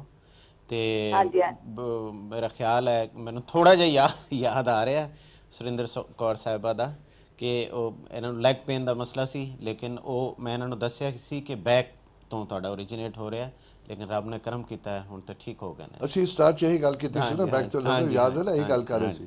ਭਾਜੀ ਹੁਣ ਤੁਸੀਂ ਠੀਕ ਫੀਲ ਕਰਦੇ ਹੋ? ਬਿਲਕੁਲ ਭਾਜੀ ਥੋੜਾ ਜਿਹਾ ਹੈਗਾ ਜੇ, ਤੇ ਉਦਾਂ ਹੈਗਾ ਮੈਨੂੰ ਜਿੱਦਾਂ ਜ਼ਿਆਦਾ ਸੀ ਨਾ, ਬਹੁਤ ਸੋਹਣਾ ਹੋ ਗਿਆ, ਜਿੱਦਾਂ ਤੁਰ ਫਿਰ ਸਕਦੀ ਆ। ਬਹੁਤ ਅੱਛੀ ਗੱਲ ਹੈ। ਡਾਕਟਰ ਦੀ ਗੱਲ ਸੁਣਿਆ ਕਰੋ, ਗੌਰ ਕਰੋ ਉਹਨਾਂ ਦੇ ਉੱਪਰ। ਇਹ ਗੱਲਾਂ ਸੁਣ ਕੇ ਨਾ ਤੁਸੀਂ ਥੋੜਾ ਜਿਹਾ ਆਪਣਾ ਗੌਰ ਕਰੋਗੇ, ਬੜਾ ਫਰਕ ਪੈ ਜਾਂਦਾ। ਹਾਂਜੀ। ਤੇ ਭਾਜੀ ਨਾਲੇ ਪਹਿਲਾਂ ਮੇਰੀ ਬੇਟੀ ਨੂੰ ਸੀ ਛਿੱਕਾਂ ਬਹੁਤ ਆਉਂਦੀਆਂ ਸੀ। ਹਾਂਜੀ, ਪਹਿਲਾਂ ਉਹਦੀ ਦਵਾਈ ਲਈ ਸੀ ਅਸੀਂ, ਡਾਕਟਰ ਕੋਲ ਆਏ ਸੀ, ਡਾਕਟਰ ਨੂੰ ਯਾਦ ਹੋਏਗਾ। ਹਾਂਜੀ, ਅਸੀਂ ਆਏ ਸੀ, ਅੰਮ੍ਰਿਤਪਾਲ ਆ। ਹਾਂਜੀ, ਹੁਣ ਮੈਨੂੰ ਯਾਦ ਆ ਗਈ ਤੁਹਾਡੀ ਬੇਟੀ ਦਾ, ਯਾਦ ਆ ਗਿਆ। ਉਹ ਅਜੇ ਵੀ ਦਵਾਈ ਤੁਹਾਡੀ ਨਹੀਂ ਛੱਡਦੀ। ਉਹ ਕਹਿੰਦੀ ਨਹੀਂ ਦਵਾਈ ਬੜੀ ਨਾਈਸ ਸੀ, ਪਹਿਲਾਂ ਕਹਿੰਦੀ ਡਾਕਟਰ ਵੇਖੇ ਬਹੁਤ। Thank you very much. Thank you ਤੁਹਾਡੀ ਬੇਟੀ ਦਾ ਬਹੁਤ ਸ਼ੁਕਰੀਆ। ਤੇ ਹੁਣ ਕਹਿੰਦੀ ਸਭ ਤੋਂ ਡਾਕਟਰ ਵਲੀ ਨਾਈਸ ਆ। ਥੈਂਕ ਯੂ, ਬਹੁਤ ਮਿਹਰਬਾਨੀ। ਬੜੀ ਭਾਜੀ ਬਹੁਤ ਬਹੁਤ ਥੈਂਕ ਯੂ ਤੁਹਾਡਾ ਨਾ, ਤੁਹਾਡੀ ਦਵਾਈ ਨਾਲ ਬਹੁਤ ਸਾਰੇ ਲੈਣ ਦਵਾਈ ਤੁਹਾਡੀ ਹੈ ਨਾ। ਥੈਂਕ ਯੂ ਸਾਰੇ ਠੀਕ ਹੋਣ, ਬਹੁਤ ਮਿਹਰਬਾਨੀ। ਤੁਹਾਡੀ ਲੰਬੀ ਉਮਰ ਹੋਵੇ, ਪਰਮਾਤਮਾ ਲੰਬੀ ਉਮਰ ਕਰੇ ਤੁਹਾਡੀ, ਰੱਬ ਰਾਜ਼ੀ ਰੱਖੇ ਤੁਹਾਨੂੰ। ਚਲੋ ਜੀ, ਸਤਿ ਸ਼੍ਰੀ ਅਕਾਲ ਜੀ। ਸਤਿ ਸ਼੍ਰੀ ਅਕਾਲ ਭਾਜੀ। ਤੁਹਾਡੇ ਤਾਂ ਇੱਥੇ ਟੋਕਰੀ ਭਰ ਜਾਂਦੀ ਹੈ ਦੁਆ ਦੀ, ਜਿੱਥੋਂ ਵੀ ਦੇਖੋ ਦੂਰੋਂ ਹੋ ਜਾਂਦੇ। ਬੜੀਆਂ ਦੁਆਵਾਂ ਮਿਲਦੀਆਂ ਨੇ, ਬੜਾ ਰੱਬ ਦਾ ਕਰਮ ਹੈ। ਬੜੀ ਖੁਸ਼ੀ ਦੀ ਗੱਲ ਹੈ ਕਿ ਅਗਰ ਅਸੀਂ ਆਪਣੇ ਦਿਲ ਨਾਲ ਕੋਸ਼ਿਸ਼ ਕਰ ਰਹੇ ਹਾਂ। ਇਹ ਹੁਣ ਜਿਨ੍ਹਾਂ ਦੀ ਆਸਟ੍ਰੇਲੀਆ 'ਚ ਫੋਨ ਆਇਆ ਨਾ, ਇਹਨਾਂ ਦੇ ਹਸਬੈਂਡ ਨਾਲ ਮੇਰੇ ਖਿਆਲ ਹੈ ਕਿ ਸ਼ਾਇਦ 2 ਵੀਕ ਪਹਿਲੇ ਗੱਲ ਹੋ ਰਹੀ ਸੀ, ਅਤੇ ਮੈਂ ਉਹਨਾਂ ਨਾਲ ਨਾ ਉਹਨਾਂ ਨੂੰ ਕੁਝ ਚੀਜ਼ਾਂ ਸਮਝਾ ਰਿਹਾ ਸੀ, ਤੇ ਮੈਨੂੰ ਕਹਿੰਦੇ ਨੇ ਡਾਕਟਰ ਸਾਹਿਬ ਤੁਸੀਂ ਬੋਲ ਰਹੇ ਨਾ ਮੇਰੇ ਦਿਲ ਨੂੰ ਕੁਝ ਹੋ ਰਿਹਾ ਹੈ, ਇੰਜ ਮੇਰੇ ਨਾ ਜਿਸਮ ਤੇ ਤਰੇੜੀਆਂ ਜੇ ਚੜ ਰਹੀਆਂ ਨੇ। ਮੈਂ ਕਿਹਾ ਉਹਦੀ ਵਜ੍ਹਾ ਇਹ ਹੈ ਕਿ ਮੈਂ ਜੋ ਕੁਝ ਤੁਹਾਨੂੰ ਬੋਲ ਰਿਹਾ ਨਾ ਮੈਂ ਆਪਣੇ ਦਿਲ ਤੋਂ ਬੋਲ ਰਿਹਾ। ਦਿਲ ਦੀ ਗੱਲ ਦਿਲ ਹੀ ਸੁਣ ਰਿਹਾ ਹੁੰਦਾ। ਅਸੀਂ ਜਦੋਂ ਇੱਥੇ ਬੈਠ ਕੇ ਪੌਲ ਜੀ ਗੱਲ ਕਰ ਰਹੇ ਹੁੰਦੇ ਨਾ, ਅਸੀਂ ਬਿਲਕੁਲ ਸਾਡੀ ਮੇਰੇ ਕਮ ਸੇ ਕਮ ਜ਼ਹਿਨ 'ਚ ਕਿਸੇ ਕਿਸਮ ਦੀ ਕੋਈ ਬੈਨੀਫਿਟ ਦੀ ਉਹਦੇ 'ਚ ਤਮੰਨਾ ਨਹੀਂ ਹੁੰਦੀ, ਤਲਬ ਨਹੀਂ ਹੁੰਦੀ। ਮੇਰਾ ਦਿਲ ਕਰ ਰਿਹਾ ਹੁੰਦਾ ਕਿ ਜੋ ਕੁਝ ਮੈਨੂੰ ਪਤਾ ਲੱਗ ਗਿਆ ਉਹ ਮੈਂ ਕਿੰਨੀ ਆਸਾਨ ਤਰੀਕੇ ਨਾਲ ਪਹੁੰਚਾ ਦਿਆਂਗੇ। ਪਰ ਭਾਜੀ ਇਹ ਮੇਰਾ ਖੁਦ ਦਾ ਐਕਸਪੀਰੀਅੰਸ। ਅੱਜ ਸਵੇਰ ਸਟਾਰਟ ਜਦੋਂ ਸ਼ੋਅ ਕੀਤਾ ਮੈਂ ਦੱਸਿਆ ਕਿ ਡਾਕਟਰ ਕਹਿੰਦਾ ਦਾ ਕਿ ਜਿਸਮ ਨੂੰ ਹੁੰਦਾ, ਪਹਿਲੀ ਗੱਲ ਡਾਕਟਰ ਨੇ ਮੈਨੂੰ ਕਿਹਾ ਤੂੰ ਜੂਸ ਤਾਂ ਨਹੀਂ ਪੀਤਾ, ਹੋਰ ਕੋਈ ਗੱਲ ਨਹੀਂ ਕਹੀ ਤੁਸੀਂ। ਉਹ ਤੁਸੀਂ ਜਿੱਦਾਂ ਨਾ ਇੱਦਾਂ ਲੱਗਦਾ ਕਿ ਤੁਸੀਂ ਮੈਨੂੰ ਵਾਚ ਕਰਦੇ ਸੀ ਕਿਤੇ। ਇਹੀ ਫਾਇਦਾ ਹੈ ਨਾ, ਮੈਂ ਹਮੇਸ਼ਾ ਕਹਿੰਦਾ ਹੁੰਦਾ ਕਿ ਜਿਵੇਂ ਕਹਿੰਦੇ ਨੇ ਕਿ ਡਾਕਟਰ ਜਿਉਂ ਬੁੱਢਾ ਹੁੰਦਾ ਹੈ ਉਹ ਜ਼ਿਆਦਾ ਉਹ ਸੋਨਾ ਬਣਦਾ ਜਾਂਦਾ ਹੈ। ਕੀ ਬਾਤ ਉਹ ਹੈ, ਕਿਉਂਕਿ ਉਹਦਾ ਐਕਸਪੀਰੀਅੰਸ ਹੈ ਨਾ ਐਕਸਪੀਰੀਅੰਸ। ਹੁਣ ਪਿਛਲੇ 6-7 ਸਾਲਾਂ ਦੇ ਵਿੱਚ ਕੋਈ ਤਕਰੀਬਨ 13-14 ਹਜ਼ਾਰ ਲੋਕਾਂ ਨਾਲ ਮੇਰਾ ਇੰਟਰੈਕਸ਼ਨ ਹੋਇਆ। 14,000 ਐਜੂਕੇਟਰ ਮੈਨੂੰ ਮਿਲੇ ਨੇ ਜਿਨ੍ਹਾਂ ਨੇ ਮੈਨੂੰ ਸਿਖਾਇਆ ਹੈ। ਉਹ 14,000 ਇਨਸਾਨ ਹੀ ਸੀ, ਉਹਨਾਂ ਨੇ ਚੋਂ ਹਰ ਬੰਦੇ ਨੇ ਮੈਨੂੰ ਨਵੀਂ ਚੀਜ਼ ਸਿਖਾਈ ਹੈ। ਔਰ ਇਹਦੇ ਨਾਲ ਹੀ ਫਿਰ ਉਹ ਸਾਰੀ ਆਬਜ਼ਰਵੇਸ਼ਨ ਜਦੋਂ ਗੈਦਰ ਹੁੰਦੀ ਹੈ ਫਿਰ ਬੰਦੇ ਦਾ ਨੌਲੇਜ ਵੱਧ ਜਾਂਦਾ, ਐਕਸਪੀਰੀਅੰਸ ਵੱਧ ਜਾਂਦਾ। ਭਾਜੀ ਨੌਲੇਜ ਤੇ ਮੈਂ ਗੱਲ ਕਰਾਂ ਹੁਣ ਮੈਂ ਬਾਰ-ਬਾਰ ਕਹਾਂਗਾ ਗੱਲ ਨੂੰ। ਜਦੋਂ ਮੈਂ ਆਪਣੀ ਤਕਲੀਫ ਦੀ ਗੱਲ ਦੱਸੀ ਡਾਕਟਰ 5-6 ਗੱਲਾਂ ਕਹਿ ਸਕਦੇ ਸੀ, ਤੂੰ ਇਹ ਖਾਦਾ ਹੋਏਗਾ, ਤੂੰ ਇਹ ਖਾਦਾ। ਜ਼ਾਹਿਰ ਹੈ ਤੇ ਮੈਂ 6 ਚੀਜ਼ਾਂ ਤੋਂ 2-4 ਤਾਂ ਖਾਧੀਆਂ ਹੋਣਗੀਆਂ। ਡਾਕਟਰ ਸਾਹਿਬ ਨੇ ਇੱਕ ਚੀਜ਼ ਕਹੀ ਜੂਸ ਦੀ, ਔਰ ਮੈਂ ਦਬਾ ਕੇ ਪੀਤਾ ਉਹ। ਔਰ ਓਨੈਸਟਲੀ ਡਾਕਟਰ ਮੈਂ ਤੇ ਨਾ ਹਿਲ ਜਾਂਦਾ ਕਿ ਤੁਹਾਨੂੰ ਯਾਰ ਇੰਨੀ ਨੌਲੇਜ ਹੈ, ਤੁਸੀਂ ਪਿਨ ਪੁਆਇੰਟ ਕਰਕੇ ਉਹਦੇ ਥੋੜੀ ਮਾਰਦੇ ਉਹਦੇ ਉੱਪਰ ਕਿ ਦਿਸ ਇਜ਼ ਦਾ ਪ੍ਰੋਬਲਮ। ਬਸ ਉਹੀ ਹੈ ਨਾ, ਜਿਵੇਂ ਮੈਂ ਤੁਹਾਨੂੰ ਕਿਹਾ ਕਿ ਅਗਰ ਮੈਨੂੰ ਪਤਾ ਹੋਏਗਾ ਕਿ ਜਿਹੜਾ ਬੰਦਾ ਮੈਨੂੰ ਇੱਕ ਕੁਐਸਚਨ ਕਰ ਰਿਹਾ ਹੈ ਉਹਨਾਂ ਨੂੰ ਉਹਨਾਂ ਦੀ ਏਜ, ਲਾਈਫ ਸਟਾਈਲ, ਉੱਠਣ ਬੈਠਣ ਦਾ ਤਰੀਕਾ ਮੈਨੂੰ ਫੌਰਨ ਅੰਦਾਜ਼ਾ ਹੋ ਜਾਏਗਾ ਕਿ ਕਿੱਥੋਂ ਗੜਬੜ ਪੋਸੀਬਲ ਹੈ। ਔਰ ਉਹ ਜਦੋਂ ਤੁਸੀਂ ਮੈਨੂੰ ਬੈਠ ਕੇ ਗੱਲ ਕੀਤੀ ਕਿ ਭਾਈਜਾਨ ਥੋੜਾ ਜਿਹਾ ਕੰਮ ਢਿੱਲਾ ਨਹੀਂ ਚੱਲ ਰਿਹਾ ਔਰ ਮੇਰੇ ਜਿਸਮ 'ਚ ਦਰਦਾਂ ਹੋ ਰਹੀਆਂ ਨੇ, ਕਿਉਂ ਹੋ ਰਹੀਆਂ ਨੇ, ਮੈਂ ਸਾਰਾ ਕੈਲਕੂਲੇਟ ਕੀਤਾ ਕਿ ਤੁਸੀਂ ਟਰੈਵਲ ਕੀਤਾ ਹੈ ਪਿਛਲੇ ਦਿਨਾਂ 'ਚ ਔਰ ਯਕੀਨਨ ਉੱਥੇ ਗੜਬੜ ਹੋਈ ਹੋਏਗੀ ਔਰ ਗੜਬੜ ਕੀ ਪੋਸੀਬਲ ਹੈ ਉਹ ਮੈਨੂੰ ਅੰਦਾਜ਼ਾ ਹੋ ਗਿਆ। ਬੜੀ ਕਮਾਲ ਦੀ।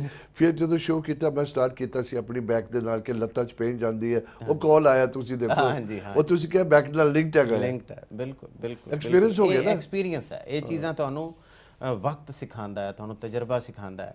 ਤੇ ਉਹੀ ਅਸੀਂ ਚਾਹੁੰਦੇ ਹਾਂ ਕਿ ਜਿਹੜੀਆਂ ਚੀਜ਼ਾਂ ਅਸੀਂ ਲਰਨ ਕਰ ਰਹੇ ਹਾਂ, ਜਿਹੜੀਆਂ ਚੀਜ਼ਾਂ ਮੈਂ ਆਪਣੇ ਕਲੀਨਿਕ ਵਿੱਚ ਲਰਨ ਕਰਦਾ ਮੁਖਤਲਿਫ ਪੇਸ਼ੈਂਟਸ ਨਾਲ, ਜਾਂ ਮੈਂ ਜਿਹੜੀ ਸਟੱਡੀ ਕੀਤੀ ਹੈ ਉਹ ਅਸੀਂ ਸਾਰੀ, ਇਹ ਮੇਰੀ ਡਿਊਟੀ ਹੈ ਕਿ ਪਹੁੰਚਾ ਦਈਏ ਲੋਕਾਂ ਤੱਕ। ਅੱਛਾ, ਅਸੀਂ ਵਾਪਸ ਜਾਂਦੇ ਹਾਂ, ਫਿਰ ਲੋਕ ਗੁੱਸੇ ਹੁੰਦੇ ਨੇ, ਉਹ ਕਹਿੰਦੇ ਨੇ ਜੀ ਤੁਸੀਂ ਗੱਲਾਂ ਪੈ ਜਾਂਦੇ ਹੋ। ਬਿਲਕੁਲ ਸਹੀ ਗੱਲ। ਅੱਛਾ, ਡਾਇਬੀਟੀਜ਼ ਦੀ ਗੱਲ ਕਰ ਰਹੇ ਹਾਂ ਅਸੀਂ। ਹੁਣ ਜਿਵੇਂ ਮੈਂ ਤੁਹਾਨੂੰ ਸਿੰਪਟਮ ਦੱਸੇ ਨੇ, ਬਾਰ-ਬਾਰ ਪਿਸ਼ਾਬ ਆਉਂਦਾ ਹੈ ਰਾਤ ਦੇ ਟਾਈਮ, ਦਿਨ ਨੂੰ ਐਵੇਂ ਭੁੱਖ ਲੱਗ ਜਾਂਦੀ ਹੈ, ਮਿੱਠੀ ਚੀਜ਼ ਖਾਣ ਨੂੰ ਮਨ ਕਰਦਾ ਹੈ ਔਰ ਭੁੱਖ ਲੱਗਦੀ ਹੈ। ਔਰ ਦੂਸਰਾ ਇਹ ਹੈ ਕਿ ਖਾਣਾ ਜਦੋਂ ਤੁਸੀਂ ਖਾਂਦੇ ਹੋ, ਬਸ ਦੁਪਹਿਰ ਨੂੰ ਖਾਣਾ ਖਾਧਾ ਇੱਕਦਮ ਨੀਂਦ ਆਉਣੀ ਸ਼ੁਰੂ ਹੋ ਜਾਏ। ਇਹ ਵੀ ਇੱਕ ਹੋਰ ਸਿੰਪਟਮ ਹੁੰਦਾ ਹੈ ਕਿ ਨੀਂਦ ਆਉਣ ਦਾ ਮਤਲਬ ਹੁੰਦਾ ਕਿ ਤੁਹਾਡੀ ਸ਼ੂਗਰ ਇੱਕਦਮ ਸ਼ੂਟ ਅਪ ਕਰ ਗਈ। ਅੱਛਾ, ਇੱਥੇ ਹੁਣ ਤੁਹਾਨੂੰ ਇੱਕ ਦੋ ਚੀਜ਼ਾਂ ਹੋਰ ਮੈਂ ਸਮਝਾ ਦਿਆਂ।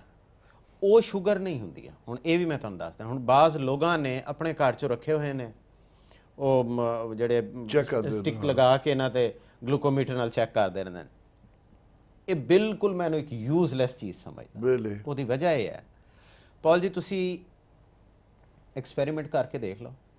ਜਿਸ ਦਿਨ ਰਾਤ ਨੂੰ ਤੁਹਾਨੂੰ ਚੰਗੀ ਨੀਂਦ ਨਾ ਆਏ ਨਾ, ਤੁਸੀਂ ਮਸਲਨ ਰਾਤ ਨੂੰ 12-1 ਵਜੇ ਸੌਣ ਜਾਓ ਔਰ ਤੁਹਾਨੂੰ ਨੀਂਦ ਆਉਂਦੇ 2 ਵੱਜ ਜਾਣ ਔਰ ਸਵੇਰੇ ਤੁਹਾਨੂੰ 5-6 ਵਜੇ ਉੱਠਣਾ ਹੋ, ਯਾਨੀ 2-3 ਘੰਟੇ ਦੀ ਟੁੱਟੀ ਫੁੱਟੀ ਨੀਂਦ ਆਏ, ਉਸ ਦਿਨ ਤੁਸੀਂ ਉੱਠ ਕੇ ਪ੍ਰਿਕ ਕਰਕੇ ਦੇਖੋਗੇ ਤੁਹਾਡੀ ਸ਼ੂਗਰ 15 ਤੋਂ ਉੱਪਰ ਹੋਏਗੀ। ਬੇਸ਼ੱਕ ਦੀ ਕੁਝ ਖਾਦਾ ਹੈ ਨਹੀਂ ਖਾਦਾ, ਰਾਤ ਨੂੰ ਭੁੱਖੇ ਸੁੱਤੇ ਹੋ ਭਾਵੇਂ। ਐਕਸਪੈਰੀਮੈਂਟ ਕਰ ਲੈਣਾ, ਠੀਕ ਹੈ।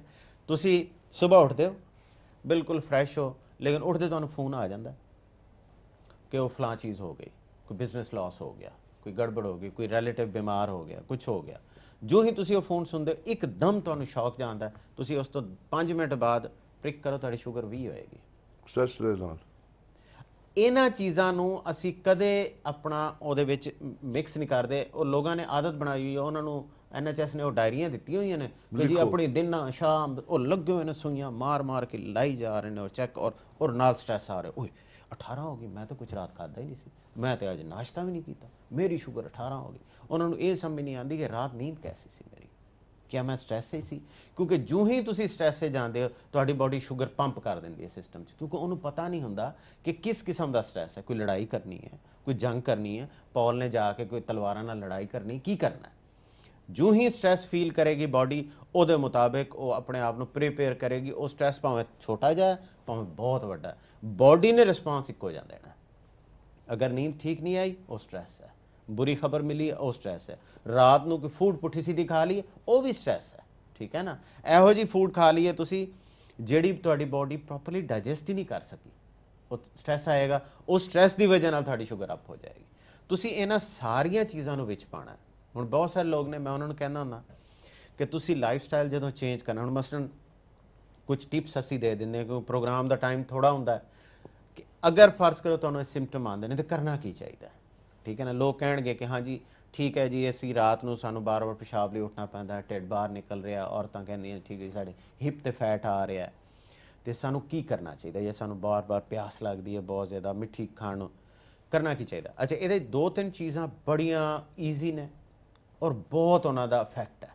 ਪਹਿਲੀ ਚੀਜ਼ ਇਹ ਹੈ ਕਿ ਆਪਣੀ ਲਾਈਫ 'ਚੋਂ ਕੁਕਿੰਗ ਆਇਲ ਹਰ ਕਿਸਮ ਦੇ ਕੱਢ ਦਿਓ, ਕਿਉਂਕਿ ਕੁਕਿੰਗ ਦੇਖੋ ਸ਼ੂਗਰ ਕੰਟਰੋਲ ਵਿੱਚ ਲਿਵਰ ਜਿਹੜਾ ਹੈ ਨਾ ਪੌਲ ਜੀ, ਉਹ ਬਹੁਤ ਵੱਡਾ ਰੋਲ ਪਲੇ ਕਰਦਾ ਹੈ। ਹੁਣ ਮੈਂ ਤੁਹਾਨੂੰ ਦੱਸਦਾ, ਮਸਲਨ ਅਸੀਂ ਜਦੋਂ ਮੀਲ ਖਾਂਦੇ ਹਾਂ ਨਾ, ਖਾਣਾ ਖਾਂਦੇ ਹਾਂ, ਇੱਕਦਮ ਸਾਡੇ, ਜਿਵੇਂ ਮੈਂ ਤੁਹਾਨੂੰ ਦੱਸ ਰਿਹਾ ਕਿ ਸ਼ੂਗਰ ਸ਼ੂਟ ਅਪ ਕਰੇਗੀ। ਅਗਰ ਤੁਸੀਂ ਅਨਹੈਲਦੀ ਹੋ, ਅਗਰ ਹੈਲਦੀ ਹੋ ਤਾਂ ਇੱਕਦਮ ਸ਼ੂਟ ਅਪ ਨਹੀਂ ਕਰੇਗੀ, ਇੰਜ ਜਾਏਗੀ। ਕਿਉਂ ਇੰਜ ਜਾਏਗੀ? ਇੰਜ ਕਿਉਂ ਨਹੀਂ ਜਾਏਗੀ ਕਿ ਲਿਵਰ ਤੁਹਾਡਾ ਐਕਟਿਵ ਹੈ, ਉਹ ਦੇਖ ਰਿਹਾ ਕਿ ਸ਼ੂਗਰ ਜ਼ਿਆਦਾ ਹੋ ਗਈ, ਉਹ ਫੜਨਾ ਸ਼ੁਰੂ ਕਰ ਦਿੰਦਾ, ਉਹਨੂੰ ਪਕੜ ਕੇ ਸਟੋਰ ਕਰੀ ਜਾਂਦਾ। ਜੋ ਸ਼ੂਗਰ ਜ਼ਿਆਦਾ ਬਲੱਡ 'ਚ ਹੈ ਨਾ, ਲਿਵਰ ਪਕੜ ਕੇ ਉਹਨੂੰ ਗਲਾਈਕੋਜਨ ਬਣਾ ਕੇ ਸਟੋਰ ਕਰਦਾ ਜਾ ਰਿਹਾ ਕਿ ਬਈ ਜਦੋਂ ਇਹ ਖਾਧੀ ਹੋਈ ਸ਼ੂਗਰ ਹਜ਼ਮ ਹੋਏਗੀ ਫਿਰ ਜ਼ਰੂਰਤ ਪਏਗੀ ਤਾਂ ਮੈਂ ਦੇਣੀ ਸ਼ੁਰੂ ਕਰ ਦਿਆਂਗਾ।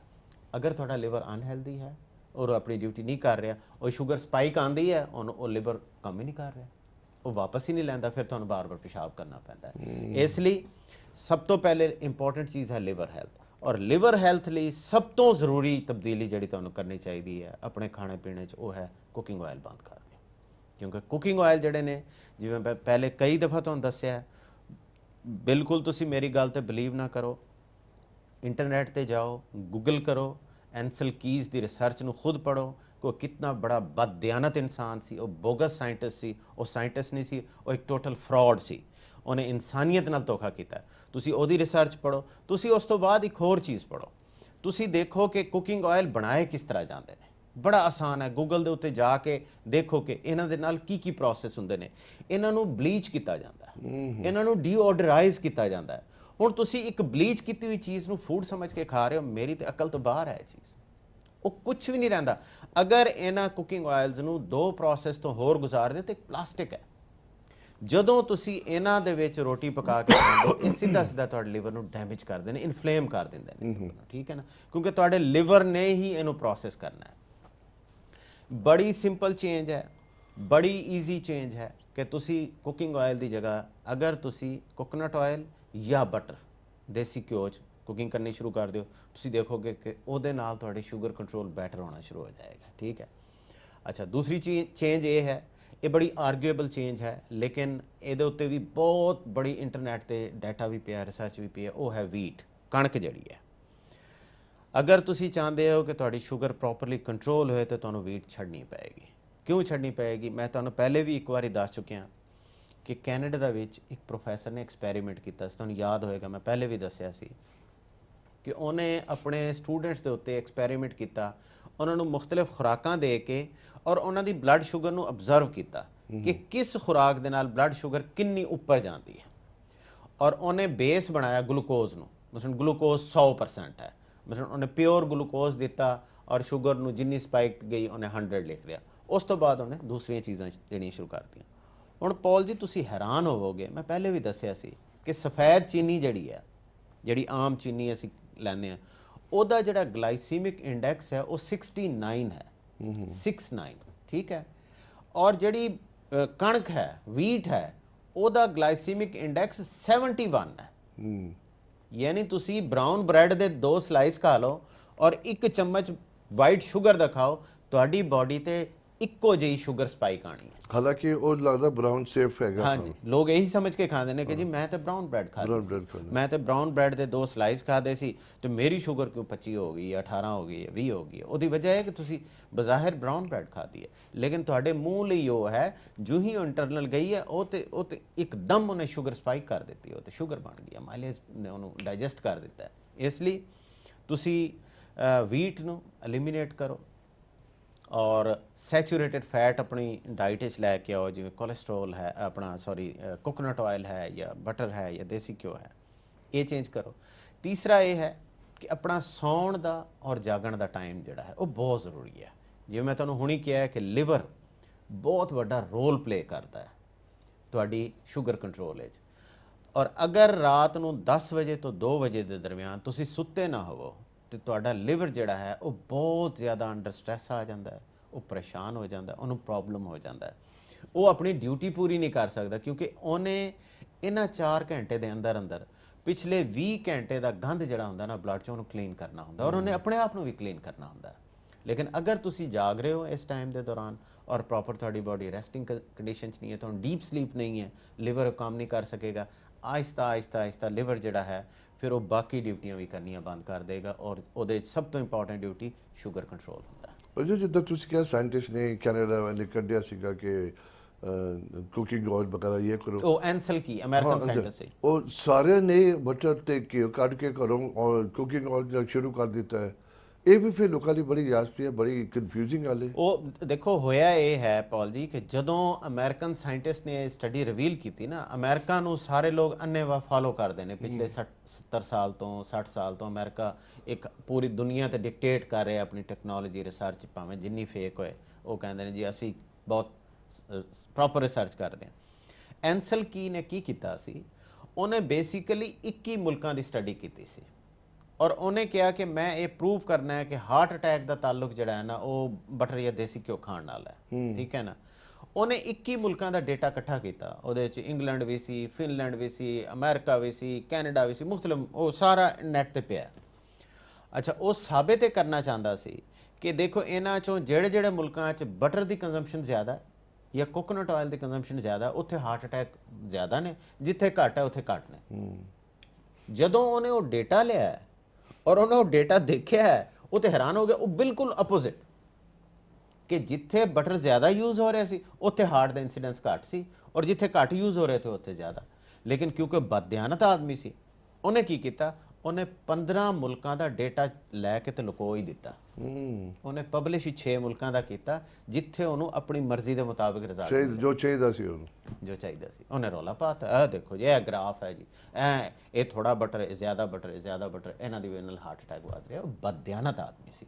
ਹੁਣ ਕਿਉਂਕਿ ਟੈਕਨੋਲੋਜੀ ਹੈ, ਇੰਟਰਨੈਟ ਹੈ, ਉਹ ਪੂਰੀ ਦੀ ਪੂਰੀ ਰਿਸਰਚ ਡੇਟਾ, ਜਾਓ ਐਂਸਲ ਕੀਜ਼ ਲਿਖੋ, ਮੇਰੀ ਗੱਲ ਤੇ ਯਕੀਨ ਨਾ ਕਰੋ, ਪੜ੍ਹ ਲਓ ਖੁਦ ਜਾ ਕੇ। ਹੁਣ ਐਂਸਲ ਕੀ ਦੀ ਰਿਸਰਚ ਦੇ ਉੱਤੇ, ਹਾਲਾਂਕਿ ਉਸ ਤੋਂ ਬਾਅਦ ਇੱਕ ਬਹੁਤ ਵੱਡੀ ਉਹ ਆਨਗੋਇੰਗ ਸਟੱਡੀ ਹੈ, ਇੱਕ ਫਰੈਮਿੰਗਹੈਮ ਨਾਮ ਦਾ ਇੱਕ ਵਿਲੇਜ ਹੈ, ਇੱਕ ਟਾਊਨ ਹੈ ਅਮਰੀਕਾ ਦੇ ਵਿੱਚ, ਉਹਦੇ 'ਚ ਕੋਈ 35,000 40,000 ਲੋਕਾਂ ਦੀ ਪਾਪੂਲੇਸ਼ਨ, ਉਹਨਾਂ ਤੇ ਐਕਸਪੈਰੀਮੈਂਟ ਹੋ ਰਿਹਾ, ਉਹ ਪੜ੍ਹੋ। ਉਹਦੇ ਡਾਇਰੈਕਟਰ ਨੇ ਲਿਖਿਆ ਹੋਇਆ ਕਿ ਅਸੀਂ ਪਿਛਲੇ 10 ਸਾਲ ਤੋਂ ਆਬਜ਼ਰਵ ਕਰ ਰਹੇ ਹਾਂ ਕਿ ਜਿਹੜਾ ਲੋਕ ਸੈਚੂਰੇਟਡ ਫੈਟ ਜ਼ਿਆਦਾ ਖਾ ਰਹੇ ਨੇ, ਜਿਨ੍ਹਾਂ ਦਾ ਕੋਲੇਸਟ੍ਰੋਲ ਲੈਵਲ ਜ਼ਿਆਦਾ ਹੈ, ਉਹਨਾਂ ਨੂੰ ਹਾਰਟ ਅਟੈਕ ਘੱਟ ਹੋ ਰਹੇ ਨੇ, ਉਹਨਾਂ ਦਾ ਹਾਰਟ ਜ਼ਿਆਦਾ ਹੈਲਦੀ ਹੈ, ਉਹਨਾਂ ਦਾ ਬਲੱਡ ਪ੍ਰੈਸ਼ਰ ਠੀਕ ਰਹਿੰਦਾ ਹੈ। ਬਿਲਕੁਲ ਅਪੋਜ਼ਿਟ ਹੁਣ ਰਿਸਰਚ ਰਿਵੀਲ ਕਰ ਰਹੀ ਹੈ ਜਿਹੜਾ ਇਹਨਾਂ ਨੇ ਪ੍ਰੋਪੇਗੈਂਡਾ ਕੀਤਾ ਹੋਇਆ, ਠੀਕ ਹੈ ਨਾ। ਪ੍ਰੋਪੇਗੈਂਡਾ ਬਾਏ ਕਰਨ ਦੀ ਜ਼ਰੂਰਤ ਨਹੀਂ ਹੈ, ਸਾਇੰਸ ਦੇ ਪਿੱਛੇ ਜਾਣਾ ਚਾਹੀਦਾ। ਪਰ ਜੀ ਬੜਾ ਕੰਪਲਿਕੇਟਡ ਹੈ, ਕੋਲੇਸਟ੍ਰੋਲ ਦੀ ਗੱਲ ਕਰਦੇ ਆ, ਉਹ ਹਾਈ ਹੋ ਗਿਆ, ਮੈਂ 2 ਗੋਲੀਆਂ ਖਾ ਲੈਣਾ ਜੋ ਨੇ ਲੋ ਟੋਟਲ ਫਰਾਡ ਹੈ। ਹਾਂਜੀ ਬਿਲਕੁਲ, ਦੇਖੋ ਨਾ ਹੁਣ ਤੇ ਆ ਗਈ, ਹੁਣ ਤੇ ਬਾਕਾਇਦਾ ਅਮਰੀਕਾ ਦੇ ਮੈਡੀਕਲ ਸਿਸਟਮ ਨੇ, ਕੈਨੇਡਾ ਦਾ ਮੈਡੀਕਲ ਸਿਸਟਮ ਨੇ ਕਹਿਣਾ ਸ਼ੁਰੂ ਕਰ ਦਿੱਤਾ ਹੈ ਕਿ ਕੋਲੇਸਟ੍ਰੋਲ ਲਿੰਕਡ ਨਹੀਂ ਹੈ ਹਾਰਟ ਅਟੈਕ ਨਾਲ, ਕੋਲੇਸਟ੍ਰੋਲ ਲਿੰਕਡ ਨਹੀਂ ਹੈ ਸਟ੍ਰੋਕ ਨਾਲ। ਮੈਂ ਲੋਕਾਂ ਨੂੰ ਕਹਿੰਦਾ ਹੁੰਦਾ, ਜਿਨ੍ਹਾਂ ਲੋਕਾਂ ਨੂੰ, ਜਿਹੜੇ ਲੋਕ ਬਲੱਡ ਪ੍ਰੈਸ਼ਰ ਜਾਂ ਕੋਲੇਸਟ੍ਰੋਲ ਦੀ ਗੋਲੀ ਖਾ ਰਹੇ ਨੇ, ਠੀਕ ਹੈ ਸਿਖਾਓ, ਤੁਹਾਡੇ ਡਾਕਟਰ ਨੇ ਦਿੱਤੀ ਹੈ, ਲੇਕਿਨ ਆਪਣੇ ਡਾਕਟਰ ਕੋਲ ਇੰਨਾ ਕੁਐਸਚਨ ਕਰਨ ਦਾ ਹੱਕ ਤੇ ਹੈ ਨਾ ਤੁਹਾਨੂੰ, ਬਿਲਕੁਲ, ਕਿ ਡਾਕਟਰ ਜੀ ਮੈਂ ਇਹ ਹਾਰਟ ਅਟੈਕ ਦੀ ਗੋਲੀ ਖਾ ਰਿਹਾ ਨਾ, ਇਹ ਕੋਲੇਸਟ੍ਰੋਲ ਦੀ ਗੋਲੀ ਮੈਨੂੰ ਇਸ ਲਈ ਦੇ ਰਹੇ ਹੋ ਕਿ ਮੈਨੂੰ ਹਾਰਟ ਅਟੈਕ ਨਾ ਹੋਵੇ, ਮੈਨੂੰ ਦੱਸੋਗੇ ਕਿ ਇਹ ਖਾਣ ਨਾਲ ਵਾਕਈ ਨਹੀਂ ਹੋਏਗਾ ਹਾਰਟ ਅਟੈਕ? ਇਹ ਜਿਹੜੇ ਹਸਪਤਾਲਾਂ 'ਚ ਲੋਕ ਹਾਰਟ ਅਟੈਕ ਦੇ ਜਾਂਦੇ ਨੇ, ਉਹ ਇਹ ਗੋਲੀਆਂ ਨਹੀਂ ਖਾ ਰਹੇ ਹੁੰਦੇ, ਉਹ ਤਾਂ ਸਾਰੇ ਖਾ ਰਹੇ ਹੁੰਦੇ। ਬਿਲਕੁਲ, ਕਦੇ ਉਹਨਾਂ ਕੋਲੋਂ ਪੁੱਛਿਆ, ਉਹਨਾਂ ਦਾ ਕੋਲੇਸਟ੍ਰੋਲ ਤੇ 4 ਹੁੰਦਾ, 4.5 ਹੁੰਦਾ, ਕਿਉਂ ਹੋ ਗਿਆ ਹਾਰਟ ਅਟੈਕ? ਅਗਰ ਕੋਲੇਸਟ੍ਰੋਲ ਹੀ ਮੁਜਰਮ ਹੈ ਔਰ ਅਗਰ ਉਹ ਗੋਲੀ ਖਾਣ ਨਾਲ ਹੀ ਤੁਸੀਂ ਕੋਲੇਸਟ੍ਰੋਲ ਘਟਾਉਣ ਨਾਲ ਹੀ ਹਾਰਟ ਅਟੈਕ ਤੋਂ ਬਚ ਸਕਦੇ ਹੋ, ਤੇ ਫਿਰ ਹਸਪਤਾਲਾਂ 'ਚ ਕਿਉਂ ਭਰੇ ਪਏ ਨੇ ਲੋਕ ਹਾਰਟ ਅਟੈਕ ਦੇ, ਸਟ੍ਰੋਕ ਦੇ? ਉਹ ਸਾਰੇ ਰਿਲੀਜੀਅਸਲੀ ਖਾ ਰਹੇ ਹੁੰਦੇ, ਠੀਕ ਹੈ ਨਾ। ਕੁਐਸਚਨ ਕਰਨੇ ਚਾਹੀਦੇ ਨੇ, ਅਸਲ ਰੀਜ਼ਨ ਤੇ ਜਾਣਾ ਚਾਹੀਦਾ ਹੈ। ਅਸਲ ਕਲਪਰੇਟ ਜਾਂ ਅਸਲ ਮੁਜਰਮ ਕੋਲੇਸਟ੍ਰੋਲ ਨਹੀਂ ਹੈ, ਇੱਕ ਨੈਚੁਰਲ ਮੋਲੀਕਿਊਲ ਹੈ, ਤੁਹਾਡੀ ਆਪਣੀ ਬਾਡੀ ਬਣਾਉਂਦੀ ਹੈ, ਕ੍ਰੀਏਟ ਕਰਦੀ ਹੈ। ਬਾਡੀ ਡੰਮ ਹੈ, ਇੱਕ ਚੀਜ਼ ਬਾਡੀ ਖੁਦ ਮੇਰੀ ਮੈਨੂਫੈਕਚਰ ਕਰਦੀ, ਉਹ ਡਮ ਹੈ, ਉਹ ਜ਼ਹਿਰ ਬਣਾ ਲਈ ਕਿ ਜਾ ਕੇ ਤੂੰ, ਮੈਂ ਤੇਰੇ ਨੂੰ ਕੋਲੇਸਟ੍ਰੋਲ ਬਣਾ ਰਹੀ ਹਾਂ, ਤੂੰ ਜਾ ਕੇ ਆਰਟਰੀ ਨੂੰ ਬਲੌਕ ਕਰ ਦੇ, ਠੀਕ ਹੈ ਨਾ। ਨਾਨ ਸਾਇੰਟੀਫਿਕ ਚੀਜ਼ ਹੈ, ਇਹਦੀ ਲੌਜਿਕ ਵੀ ਨਹੀਂ ਮੰਨਦੀ ਇਸ ਚੀਜ਼ ਨੂੰ, ਲੇਕਿਨ ਬਹਿਰਹਾਲ ਪ੍ਰੋਪੇਗੈਂਡਾ ਹੋ ਰਿਹਾ, ਕੀ ਕਰ ਸਕਦੇ ਹਾਂ, ਠੀਕ ਹੈ। ਅੱਛਾ, ਹੁਣ ਜਿਵੇਂ ਮੈਂ ਦੱਸਿਆ ਕਿ ਦੇਸੀ ਘਿਓ ਖਾਓ, ਕੋਕੋਨਟ ਆਇਲ ਖਾਓ, ਵੀਟ ਛੱਡ ਦਿਓ। ਅੱਛਾ, ਉਸ ਤੋਂ ਬਾਅਦ ਜਿਹੜੀ ਚੀਜ਼ਾਂ ਦੇ ਨਾਲ ਵਾਈਟ ਲੱਗਦਾ ਹੈ, ਵਾਈਟ ਸ਼ੂਗਰ ਹੈ, ਵਾਈਟ ਬ੍ਰੈਡ ਹੈ, ਵਾਈਟ ਫਲਾਵਰ ਨੇ, ਇਹਨਾਂ ਨੂੰ ਆਪਣੀ ਲਾਈਫ 'ਚੋਂ ਕੱਢ ਦਿਓ, ਕਿਉਂਕਿ ਜਿਸ ਚੀਜ਼ ਨਾਲ ਵਾਈਟ ਲੱਗ ਗਿਆ ਨਾ, ਉਹਦੇ ਵਿੱਚ ਜਿਸ ਕਿਸਮ ਦਾ ਕਾਰਬ ਤੁਹਾਨੂੰ ਮਿਲ ਰਿਹਾ ਉਹ ਸ਼ੂਗਰ ਹੈ। ਮਤਲਬ ਵਾਈਟ ਰਾਈਸ ਜਿਹੜੇ ਨੇ ਉਹ ਇੱਕ ਤਰ੍ਹਾਂ ਦਾ ਚੀਨੀ ਹੈ। ਮੈਨੂੰ ਲੋਕ ਕਹਿੰਦੇ ਨੇ ਅਸੀਂ ਤੇ ਜੀ ਇਹਨਾਂ ਨੂੰ ਉਬਾਲਿਆ ਔਰ 2 ਦਫਾ ਪਾਣੀ ਕੱਢਿਆ ਇਹਨਾਂ ਦਾ, ਅਸੀਂ ਇਹਨਾਂ ਨੂੰ ਪਹਿਲੇ ਧੋ ਕੇ ਪਾਣੀ ਕੱਢਿਆ, ਫਿਰ ਉਬਾਲ ਕੇ ਵੀ ਸਟਾਰਚ ਵੀ ਕਰ ਦਿੱਤਾ ਨਾ। ਹਾਂ, ਉਹ ਤੁਸੀਂ ਕੋਲੇ ਨੂੰ ਜਿੰਨਾ ਕੁ ਧੋਈ ਜਾਓ ਉਹਨੇ ਕਾਲਾ ਹੀ ਰਹਿਣਾ ਹੈ ਨਾ। ਉਹ ਵਾਈਟ ਰਾਈਸ ਹੈ ਹੀ ਸਟਾਰਚ, ਕਿੰਨਾ ਕੁ ਧੋਗੇ, ਉਹਦੇ 'ਚ ਹੋਰ ਕੁਝ ਵੀ ਨਹੀਂ ਹੁੰਦਾ, ਉਹ ਟੋਟਲ ਕਾਰਬੋਹਾਈਡਰੇਟ ਹੈ, ਠੀਕ ਹੈ ਨਾ। ਉਹਨੂੰ ਤੁਸੀਂ ਖਾਣਾ, ਤੁਹਾਡੀ ਬਾਡੀ ਨੇ ਕਹਿਣਾ ਮਿੱਠਾ ਮਿਲ ਗਿਆ, ਚੀਨੀ ਮਿਲ ਗਈ। ਪਰ ਭਾਈ ਜੀ ਲੋਕੀ ਕਣਕ ਰੋਟੀ ਛੱਡ ਕੇ ਰਾਈਸ ਖਾਂਦੇ, ਥਿੰਕਿੰਗ ਦੈਟਸ ਮੋਰ ਹੈਲਦੀ। ਨਹੀਂ, ਕਣਕ ਦੇ ਮਾਮਲੇ 'ਤੇ ਰਾਈਸ ਹੈਲਦੀ ਹੈ ਕਿਉਂਕਿ ਗਲੂਟਨ ਨਹੀਂ ਹੈ, ਗਟ ਇਨਫਲੇਮ ਨਹੀਂ ਹੁੰਦੀ, ਲੇਕਿਨ ਕਾਰਬੋਹਾਈਡਰੇਟ ਤਾਂ ਹੈ ਨਾ। ਉਹ ਤੇ ਹੈ। ਤੁਸੀਂ ਅਗਰ ਰਾਈਸ ਖਾਣਾ, ਮਸਲਨ ਅਸੀਂ ਵੀ ਖਾਂਦੇ ਹਾਂ, ਉਹਦਾ ਮੈਂ ਤਰੀਕਾ ਇਹ ਰੱਖਿਆ ਹੋਇਆ ਕਿ ਤੁਸੀਂ ਇੰਨੇ ਜਿਹੇ ਚਾਵਲ ਵਿੱਚ ਇੰਨਾ ਸਾਰਾ ਸਾਲਨ ਪਾ ਕੇ ਖਾਓ। ਚਾਵਲ ਤੁਸੀਂ ਜਾਂ ਕਾਰਬੋਹਾਈਡਰੇਟ ਮਨ ਨੂੰ ਰਾਜ਼ੀ ਕਰਨ ਲਈ, ਕਿਉਂਕਿ ਮਨ ਰਾਜ਼ੀ ਨਹੀਂ ਹੁੰਦਾ ਜਦੋਂ ਤੱਕ ਆਪਾਂ ਰੋਟੀ ਲਾ ਕੇ ਸਾਲਨ ਨਾ ਖਾਈਏ, ਚਮਚੇ ਨਾਲ ਮਜ਼ਾ ਨਹੀਂ ਆਉਂਦਾ, ਠੀਕ ਹੈ ਨਾ। ਇਸੇ ਤਰ੍ਹਾਂ ਚਾਵਲ ਖਾਣੇ ਨੇ, ਥੋੜਾ ਜਿਹਾ ਚਾਵਲ ਨੇ, ਜ਼ਿਆਦਾ ਤੁਸੀਂ ਸਾਲਨ ਖਾਓ, ਕਿਉਂਕਿ ਜਿਹੜਾ ਸਾਲਨ ਖਾ ਰਹੇ ਹੋਗੇ, ਚਾਹੇ ਉਹ ਲੈਂਟਲਸ ਨੇ, ਦਾਲਾਂ ਨੇ, ਚਾਹੇ ਸਬਜ਼ੀਆਂ ਨੇ, ਉਹਨਾਂ 'ਚ ਇਤਨੇ ਜ਼ਿਆਦਾ ਕਾਰਬ ਨਹੀਂ ਹੁੰਦੇ ਕਿ ਤੁਹਾਡੀ ਬਾਡੀ 'ਚ ਇੱਕਦਮ ਸ਼ੂਟ ਅਪ ਹੋ ਜਾਏ ਗਲੂਕੋਜ਼, ਠੀਕ ਹੈ ਨਾ। ਇਸ ਤਰ੍ਹਾਂ ਕਰੋ, ਤੁਹਾਨੂੰ ਬਹੁਤ ਜ਼ਿਆਦਾ ਬੈਨੀਫਿਟ ਮਿਲੇਗਾ। ਪਰ ਅੱਜ ਕੱਲ੍ਹ ਤੇ ਲੋਕਾਂ ਨੂੰ ਦਵਾਈ ਦਿੱਤੀ ਜਾਂਦੀ ਹੈ, ਜੀਪੀ ਪ੍ਰਸਕ੍ਰਾਈਬ ਕਰਦੇ ਨੇ, ਉਹਨੂੰ ਕੱਚ 'ਚ ਲੈ ਕੇ ਘਰ ਜਾਂਦੇ ਨੇ ਲਾਈਕ ਅ ਲਿਟਲ ਬੇਬੀ, ਉਹਨਾਂ ਦੀ ਖੁਰਾਕ ਬਣੀ ਹੋਈ ਹੈ। ਬਸ ਜ਼ਿਆਦਤੀ। ਮੈਂ ਮੇਰੇ ਕੋਲ ਉਹ ਤਸ਼ਰੀਫ ਲਿਆਏ ਸੀ, ਆਪਣੇ ਸਟੂਡੀਓ ਵੀ ਆਏ ਸੀ ਔਜਲਾ ਸਾਹਿਬ ਜਿਹੜੇ ਨੇ, ਮੈਂ ਉਹਨਾਂ ਨੂੰ ਕਿਹਾ ਸੀ, ਬਲਕਿ ਮੈਂ ਹਰ ਕਿਸੇ ਨੂੰ ਕਹਿੰਦਾ ਕਿ ਤੁਸੀਂ ਇੱਕ ਕੰਮ ਕਰਕੇ ਦੇਖੋ, ਤੁਸੀਂ ਨਾ ਰਾਤ ਨੂੰ, ਸ਼ਾਮ ਨੂੰ ਆਪਾਂ ਡਾਈਨਿੰਗ ਟੇਬਲ ਤੇ ਬੈਠਦੇ ਨਾ, ਖਾਣਾ ਖਾਂਦੇ, ਤੁਸੀਂ ਖਾਣਾ ਖਾ ਕੇ ਨਾ ਕੋਈ ਵੀ ਜਿਹੜੀ ਵੀ ਮੈਡੀਸਨ ਯੂਜ਼ ਕਰ ਰਹੇ ਹੋ ਤੁਸੀਂ, ਕੋਲੇਸਟ੍ਰੋਲ ਵਾਲੀ ਹੈ, ਸਟੈਟਿਨ ਹੈ, ਕੋਈ ਬਲੱਡ ਪ੍ਰੈਸ਼ਰ ਦੀ ਜਿਹੜੀ ਵੀ ਹੈ, ਤੁਸੀਂ ਇੱਕ ਦਿਨ ਰੋਜ਼ਾਨਾ ਨਾ ਉਹਦੇ 'ਚ ਇੱਕ ਇਨਸਰਟ ਕੱਢਿਆ ਕਰੋ ਜਿਹੜੀ ਉਹਨਾਂ ਨੇ ਪਾਈ ਹੁੰਦੀ ਹੈ ਪਰਚੀ, ਕਿਸੇ ਵੀ ਆਪਣੇ ਭਤੀਜੇ ਨੂੰ, ਪੋਤੇ ਨੂੰ, ਪੁੱਤਰ ਨੂੰ, ਬੇਟੀ ਨੂੰ, ਉनको ਬੇਟਾ ਮੈਨੂੰ ਉੱਚੀ ਉੱਚੀ ਪੜ੍ਹੋ ਜ਼ਰਾ ਇਹਨੂੰ, ਜਿਹੜੇ ਇਫੈਕਟ ਲਿਖੇ ਹੋਏ ਤੁਸੀਂ ਉਹ ਪੜ੍ਹੋਗੇ ਨਾ, ਔਰ ਉਸ ਤੋਂ ਬਾਅਦ ਜਦੋਂ ਉਹ ਸੁਣ ਰਹੇ ਹੋਵੋਗੇ, ਤੁਹਾਨੂੰ ਫੀਲ ਹੋ ਰਿਹਾ ਹੋਵੇਗਾ ਕਿ ਕੁਛ ਨਾ ਕੁਛ ਹੋ ਰਿਹਾ, ਤੁਹਾਡਾ ਹੱਕ ਬਣਦਾ ਜਾ ਕੇ ਕੁਐਸਚਨ ਕਰੋ, ਠੀਕ ਹੈ ਨਾ। ਔਰ ਦੇਖੋ ਕਿ ਕਿਆ ਇਹ ਡਰੱਗ ਲੈਣੀ ਮੇਰੇ ਲਈ ਵਾਕਈ ਜ਼ਰੂਰੀ ਹੈ, ਜਾਂ ਇਹਦੇ ਤੋਂ ਬਗੈਰ ਮੈਂ ਆਪਣੀ ਫੂਡ ਚੇਂਜ ਕਰਕੇ, ਆਪਣਾ ਉੱਠਣ ਸੌਣ ਦਾ ਕੰਮ ਠੀਕ ਕਰਕੇ, ਪ੍ਰੋਪਰ ਜਿਹੜਾ ਵਾਟਰ ਇਨਟੇਕ ਹੈ ਉਹਨੂੰ ਕਰੈਕਟ ਕਰਕੇ, ਆਪਣੇ ਸੌਣ ਦਾ ਪੋਸਚਰ ਠੀਕ ਕਰਕੇ, ਆਪਣੇ ਬੈਠਣ ਦਾ ਪੋਸਚਰ ਠੀਕ ਕਰਕੇ, ਕਿਆ ਮੈਂ ਉਂਝ ਹੀ ਨਹੀਂ ਠੀਕ ਕਰ ਸਕਦਾ ਆਪਣੇ ਆਪ ਨੂੰ? ਕਿਆ ਮੈਂ ਰੋਜ਼ ਅੱਧਾ ਘੰਟਾ ਵਾਕ ਨਹੀਂ ਕਰ ਸਕਦਾ? ਕਿਆ ਮੈਂ ਇਸ ਤਰੀਕੇ ਨਾਲ ਨਹੀਂ ਠੀਕ ਕਰ? ਕਿਆ ਮੈਨੂੰ ਇਹ ਡਰੱਗ ਖਾਣੀ ਜ਼ਰੂਰੀ ਹੈ ਜਿਹਦੇ ਇੰਨੇ ਜ਼ਿਆਦਾ ਹੌਰੀਬਲ ਇਫੈਕਟ ਇਸ ਕੰਪਨੀ ਨੇ ਖੁਦ ਲਿਖੇ ਹੋਏ ਨੇ? ਹੁਣ ਸਟੈਟਨ ਦਾ ਬਾਰੇ ਤੁਸੀਂ ਪੜ੍ਹੋਗੇ ਨਾ, ਜਿਹਨੂੰ ਕੋਲੇਸਟ੍ਰੋਲ ਘਟਾਉਣ ਲਈ ਦਿੰਦੇ ਨੇ ਔਰ ਹਾਰਟ ਅਟੈਕ ਬਚਾਉਣ ਲਈ, ਉਹਦਾ ਤੁਸੀਂ ਇਫੈਕਟ ਪੜ੍ਹੋਗੇ, ਲਿਖਿਆ ਹੋਇਆ it can cause heart attack. Really? ਪੜ੍ਹੋ ਤੁਸੀਂ। ਇਹੀ ਤਾਂ ਮੈਂ ਕਹਿੰਦਾ, ਅਸੀਂ ਪੜ੍ਹਦੇ ਹੀ ਨਹੀਂ ਆ। ਤੁਸੀਂ ਜਾਓ ਸਟੈਟਨ ਦਾ, ਹੁਣ ਜਿਨ੍ਹਾਂ ਦੇ ਘਰ ਪਈ ਹੈ, ਇਨਸਰਟ ਕੱਢੋ, ਪੜ੍ਹੋ ਤੇ ਸਹੀ ਤੁਸੀਂ। ਅਸੀਂ ਖਾ ਲੈਂਦੇ ਕਿਉਂਕਿ ਅਸੀਂ ਉਹ ਜਿਵੇਂ ਪਹਿਲੇ ਵੀ ਆਪਣੀ ਗੱਲ ਹੋ ਚੁੱਕੀ ਹੈ ਕਿ ਅਸੀਂ ਠੇਕੇ ਤੇ ਦੇ ਦਿੱਤਾ ਹੈ ਆਪਣੀ ਹੈਲਥ। ਅਸੀਂ ਬਲਾਈਂਡ ਬਲੀਵ ਕਰਨਾ ਸ਼ੁਰੂ ਕਰ ਦਿੱਤਾ ਹੈ। ਜਿਹੜਾ ਵੀ ਸਾਡੇ ਸਾਹਮਣੇ ਬੈਠਾ ਹੈ, ਕੋਈ ਚਾਈਨਾ 'ਚੋਂ ਡਿਗਰੀ ਲੈ ਕੇ ਆ ਗਿਆ ਡਾਕਟਰੀ ਦੀ, ਤੇ ਕੋਈ ਰੂਸ 'ਚੋਂ ਲੈ ਕੇ ਆ ਗਿਆ, ਤੇ ਕੋਈ ਪਤਾ ਨਹੀਂ ਕਿੱਥੋਂ ਲੈ ਕੇ ਆ ਗਿਆ, ਔਰ ਉਹ ਬਸ ਡਿਗਰੀ ਹੈ, ਅੱਗੇ ਕੁਝ ਨਹੀਂ ਹੈ। ਹੁਣ ਅਸੀਂ ਚਲੇ ਜਾਂਦੇ ਹਾਂ, ਉਹਨਾਂ ਦਾ ਕੀ ਐਕਸਪੀਰੀਅੰਸ ਹੈ, ਔਰ ਕੋਈ ਕੁਐਸਚਨ ਨਹੀਂ। ਉਹਨਾਂ ਨੇ ਤੁਹਾਡਾ ਬਲੱਡ ਦੇਖਣਾ, ਉਹਦੀ ਰਿਪੋਰਟ ਸਾਹਮਣੇ ਰੱਖਣੀ ਹੈ, ਤੁਹਾਨੂੰ ਪ੍ਰਿਸਕ੍ਰਿਪਸ਼ਨ ਦੇ ਦੇਣੀ ਹੈ। ਉਹਨਾਂ ਨੇ ਤੁਹਾਡੇ ਕੋਲੋਂ ਨਹੀਂ ਪੁੱਛਣਾ ਕਿ ਪੌਲ ਜੀ ਨੀਂਦ ਕੈਸੀ ਆ ਰਹੀ ਹੈ ਅੱਜ ਕੱਲ੍ਹ, ਪੌਲ ਜੀ ਟਾਇਲਟ ਰੈਗੂਲਰਲੀ ਜਾਂਦੇ ਹੋ, ਭੁੱਖ ਠੀਕ ਲੱਗਦੀ ਹੈ, ਕੋਈ ਸਟ੍ਰੈਸ ਤਾਂ ਨਹੀਂ ਹੈ, ਘਰ ਮਾਮਲਾ ਠੀਕ ਚੱਲ ਰਹੇ ਨੇ, ਬਿਜ਼ਨਸ ਕੈਸਾ ਹੈ ਤੁਹਾਡਾ, ਕੋਈ ਵਾਕ ਕਰਦੇ ਹੁੰਦੇ ਹੋ, ਦਿਨ 'ਚ ਕਿੰਨੀ ਦਫਾ ਖਾਣਾ ਖਾਂਦੇ ਹੋ? ਕਦੇ ਨਹੀਂ ਕੁਐਸਚਨ ਪੁੱਛਣਗੇ ਤੁਹਾਡੇ ਕੋਲੋਂ, ਕੋਈ ਹਿਸਟਰੀ ਨਹੀਂ ਲੈਣਗੇ ਤੁਹਾਡੀ, ਕੋਈ ਤੁਹਾਡਾ ਬੈਕਗਰਾਊਂਡ ਚੈੱਕ ਨਹੀਂ ਕਰਨਗੇ। ਉਹ ਤੁਹਾਡੀ ਸ਼ੂਗਰ ਹੋ ਗਈ 7, ਬਸ ਇਹ ਲਓ ਚਲੋ ਜਾਓ। ਹੁਣ ਅਗਰ ਤੁਸੀਂ ਖੁਦ ਇੱਕ ਹੋਰ ਕੁਐਸਚਨ ਕਰਨ ਦੀ ਕੋਸ਼ਿਸ਼ ਕਰੋਗੇ, ਤੁਹਾਨੂੰ ਕਹਿਣਗੇ ਕਿ ਇਹਦੇ ਲਈ ਨਵੀਂ ਅਪਾਇੰਟਮੈਂਟ ਲੈ ਕੇ ਆਓ। ਤੁਸੀਂ ਸਿਰਫ ਇੱਥੇ ਨਜ਼ਲੇ ਜ਼ੁਕਾਮ ਦੀ ਗੱਲ ਕਰਨ ਆਏ ਹੋ, ਗੋਡਿਆਂ ਤੇ ਦਰਦ ਦੀ ਗੱਲ ਨਹੀਂ ਕਰਨੀ ਹੈ, ਉਹਦੇ ਲਈ ਨਵੀਂ ਅਪਾਇੰਟਮੈਂਟ ਲੈ ਕੇ ਆਓ। ਅਸੀਂ ਹਿਊਮਨ ਬਾਡੀ ਨੂੰ ਸੈਗਰੀਗੇਟ ਕਰਤਾ, ਪੀਸਿਸ ਬਣਾ ਦਿੱਤੇ ਨੇ ਉਹਦੇ। ਇਸ ਤਰ੍ਹਾਂ ਕੰਮ ਨਹੀਂ ਚੱਲਦਾ ਹੁੰਦਾ। ਅਸੀਂ ਇੱਕ ਹੋ ਕੇ ਕੰਮ ਕਰਦੇ ਹਾਂ। ਅਗਰ ਮੈਨੂੰ ਮੇਰਾ ਨੱਕ ਬੰਦ ਹੈ, ਹੋ ਸਕਦਾ ਉਹਦਾ ਲਿੰਕ ਮੇਰੇ ਗੋਡੇ ਨਾਲ ਹੋਵੇ, ਹੋ ਸਕਦਾ ਉਹਦਾ ਲਿੰਕ ਮੇਰੇ ਢਿੱਡ ਨਾਲ ਹੋਵੇ, ਮੇਰੇ ਲਿਵਰ ਨਾਲ ਹੋਵੇ। ਹੁਣ ਤੂੰ ਮੇਰਾ ਨੱਕ ਦਾ ਇਲਾਜ ਕਰ ਰਿਹਾ, ਬਾਕੀ ਐਟਮ ਕੌਣ ਚੈੱਕ ਕਰੇਗਾ? ਠੀਕ ਹੈ ਨਾ। ਅਸਲ ਚੀਜ਼ ਇਹ ਹੈ ਕਿ ਜਿੱਥੋਂ ਪ੍ਰੋਬਲਮ ਓਰੀਜੀਨੇਟ ਹੋ ਰਿਹਾ ਉੱਥੇ ਜਾਣਾ ਚਾਹੀਦਾ। ਪਰ ਜਿਹੜੀ ਗੱਲਾਂ ਸੁਣ ਕੇ ਨਾ ਵੈਸੇ ਓਨੈਸਟਲੀ ਮੈਂ ਕਹਿੰਦਾ ਦੁੱਖ ਹੋ ਰਿਹਾ ਕਿ ਇਨਸਾਨ ਕੀ ਕਰੇ, ਕਿਉਂਕਿ ਸਮਝੇ ਯਾਰ, ਕਿਉਂਕਿ ਇਹਦੇ 'ਚ ਬੜੀ ਨੌਲੇਜ ਚਾਹੀਦੀ ਹੈ, ਬੜੀ ਪੇਸ਼ੈਂਸ ਚਾਹੀਦੀ ਹੈ, ਬੜੀ ਆਪਣਾ ਤਜਰਬਾ ਚਾਹੀਦਾ ਕਿ ਮੈਂ ਪੜ੍ਹਾਂ ਲਿਖਾਂ ਇਹਦੇ 'ਚ ਕੀ ਹੈਗਾ ਕੀ ਨਹੀਂ। ਉਹ ਤੁਸੀਂ ਉਹਨੂੰ ਗੱਲ ਕਰਦੇ ਹੋ ਕਿ ਉਹਦੇ ਨਾਲ ਤੁਹਾਨੂੰ ਹਾਰਟ ਅਟੈਕ ਵੀ ਹੋ ਸਕਦਾ। ਬੰਦਾ ਕਹਿੰਦਾ ਜੇ ਖਾਂਦਾ ਤਾਂ ਹੁੰਦਾ, ਨਹੀਂ ਖਾਂਦਾ ਤੇ ਤਾਂ ਹੁੰਦਾ। ਨਹੀਂ, ਉਹਦੀ ਦੇਖੋ ਇਹ ਕੀ ਕਰ ਰਹੇ ਹਾਂ ਅਸੀਂ ਇਹੀ ਮਸਲੇ ਆਸਾਨ ਕਰ ਰਹੇ ਹਾਂ ਨਾ। ਅਸੀਂ ਲੋਕਾਂ ਨੂੰ ਡਾਇਰੈਕਸ਼ਨ ਦਿਖਾ ਰਹੇ ਹਾਂ। ਅਸੀਂ ਇਹ ਨਹੀਂ ਕਰ ਰਹੇ ਕਿ ਤੁਸੀਂ ਇਹ ਬੰਦ ਕਰ ਦਿਓ, ਇਹ ਨਾ ਕਰੋ। ਹੁਣ ਜਿਵੇਂ ਮੈਂ ਕਿਹਾ ਕਿ ਤੁਸੀਂ ਇੰਨਾ ਤੇ ਕਰ ਸਕਦੇ ਹੋ ਨਾ ਕਿ ਜਿਹੜਾ ਉਹ ਡਰੱਗ ਤੁਹਾਨੂੰ ਦਿੱਤੀ ਗਈ ਹੈ ਉਹਦੇ 'ਚ ਜਿਹੜਾ ਇਨਸਰਟ ਉਸ ਕੰਪਨੀ ਨੇ ਖੁਦ ਪਾਇਆ, ਉਹਨੂੰ ਪੜ੍ਹ ਤੇ ਸਕਦੇ ਹੋ ਨਾ। ਜਾਂ ਤੁਸੀਂ ਜਿਹੜੀ ਇਹ ਰਿਸਰਚ ਜਿਸ ਦੀ ਵਜ੍ਹਾ ਨਾਲ ਸਾਡੀ ਜ਼ਿੰਦਗੀਆਂ 'ਚੋਂ ਦੇਸੀ ਘਿਓ ਨੂੰ ਔਰ ਸੈਚੂਰੇਟਡ ਫੈਟ ਨੂੰ ਹਟਾ ਦਿੱਤਾ ਗਿਆ, ਉਸ ਰਿਸਰਚ ਨੂੰ ਜਾ ਕੇ ਪੜ੍ਹ ਤੇ ਸਕਦੇ ਹਾਂ ਨਾ ਅਸੀਂ। ਇਹ ਕਿਹੜਾ ਅਸੀਂ ਇੱਥੇ ਬੈਠ ਕੇ ਤੁਹਾਨੂੰ ਡਾਇਰੈਕਸ਼ਨ ਦੇ ਰਹੇ ਹਾਂ। ਅਸੀਂ ਤੁਹਾਨੂੰ ਕੋਈ ਐਡਵਾਈਸ ਨਹੀਂ ਕਰ ਰਹੇ, ਅਸੀਂ ਤੁਹਾਨੂੰ ਰਸਤੇ ਦਿਖਾ ਰਹੇ ਹਾਂ। ਤੁਸੀਂ ਖੁਦਾ ਦਾ ਨਾਂ ਲਓ, ਉਸ ਰਸਤੇ ਤੇ ਚੱਲ ਕੇ ਦੇਖੋ ਔਰ ਦੇਖੋ ਕਿ ਜਿਹੜੀਆਂ ਗੱਲਾਂ ਅਸੀਂ ਕਰ ਰਹੇ ਹਾਂ ਕਿਆ ਉਹਨਾਂ ਦੇ ਪਿੱਛੇ ਸਾਇੰਟੀਫਿਕ ਲੌਜਿਕ ਹੈ ਕਿ ਨਹੀਂ ਹੈ ਨਾ। ਲੋਕ ਮੇਰੇ ਨਾਲ ਕਰਦੇ ਨੇ ਜੀ ਇਹ ਤੁਸੀਂ ਤੇ ਕੋਈ ਹਕਮਤ ਦਾ ਕੰਮ ਕਰਦੇ ਹੋ। ਮੈਂ ਉਹਨਾਂ ਨੂੰ ਸਮਝਾਉਂਦਾ ਕਿ ਮੈਂ ਮਾਡਰਨ ਮੈਡੀਕਲ ਸਾਇੰਸ ਪੜ੍ਹੀ ਹੈ, ਸਾਰੀ ਪੜ੍ਹੀ ਹੈ, ਉਸ ਤੋਂ ਜ਼ਿਆਦਾ ਪੜ੍ਹੀ ਹੈ ਜਿੰਨੀ ਇਹ ਪੜ੍ਹਾਉਂਦੇ ਨੇ। ਠੀਕ ਹੈ ਨਾ। ਇਹ ਅਸੀਂ ਹੁਣ ਬਿਲਕੁਲ ਡਿਫਰੈਂਟ ਕਰਤਾ, ਬਲਕਿ ਜਿਹੜਾ ਇੱਕ ਨੈਚੁਰਲ ਮੈਡੀਕਲ ਸਿਸਟਮ ਹੈ ਉਹਨੂੰ ਇਸ ਕਿਸਮ ਦਾ ਕਨਸੈਪਟ ਬਣਾਤਾ ਕਿ ਪਤਾ ਨਹੀਂ 올ਡ ਏਜਸ ਦੀ ਕਹਾਣੀ ਹੈ। ਇਹ ਸਭ ਤੋਂ ਮਾਡਰਨ ਸਾਇੰਸ ਹੈ। ਪਰ ਜੇ ਮੈਂ ਤੇ ਬਹੁਤ ਵਰੀ 'ਚ ਹੋ ਗਿਆ, ਪਤਾ ਨਹੀਂ ਇਨਸਾਨ ਕੀ ਕਰੇ ਕੀ ਨਹੀਂ। ਓਨੈਸਟਲੀ ਜਿੱਦਾਂ ਡਾਕਟਰ ਨੇ ਦੱਸਿਆ ਤਕਰੀਬਨ 2.5-3 ਸਾਲ ਹੋ ਗਏ ਡਾਕਟਰ ਸ਼ੋਅ ਕਰਦੇ ਨੂੰ।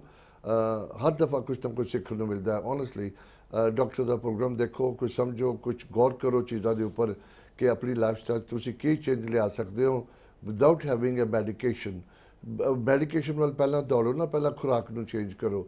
ਡਾਕਟਰ ਸਾਹਿਬ ਸਹੀ ਕਹਿ ਰਹੇ ਨਾ ਸਭ ਤੋਂ ਪਹਿਲੇ। ਬਿਲਕੁਲ ਮੈਂ ਸਮਝਦਾ ਹਾਂ, ਲੇਕਿਨ ਕਈ ਦਫਾ ਗੌਰ ਨਹੀਂ ਕਰਦਾ ਉਹਦੇ ਤੇ। ਤੇ please keep watching Akal channel. ਕੋਸ਼ਿਸ਼ करेंगे नेक्स्ट वीक फिर तो मुलाकात होगी। तब तक रख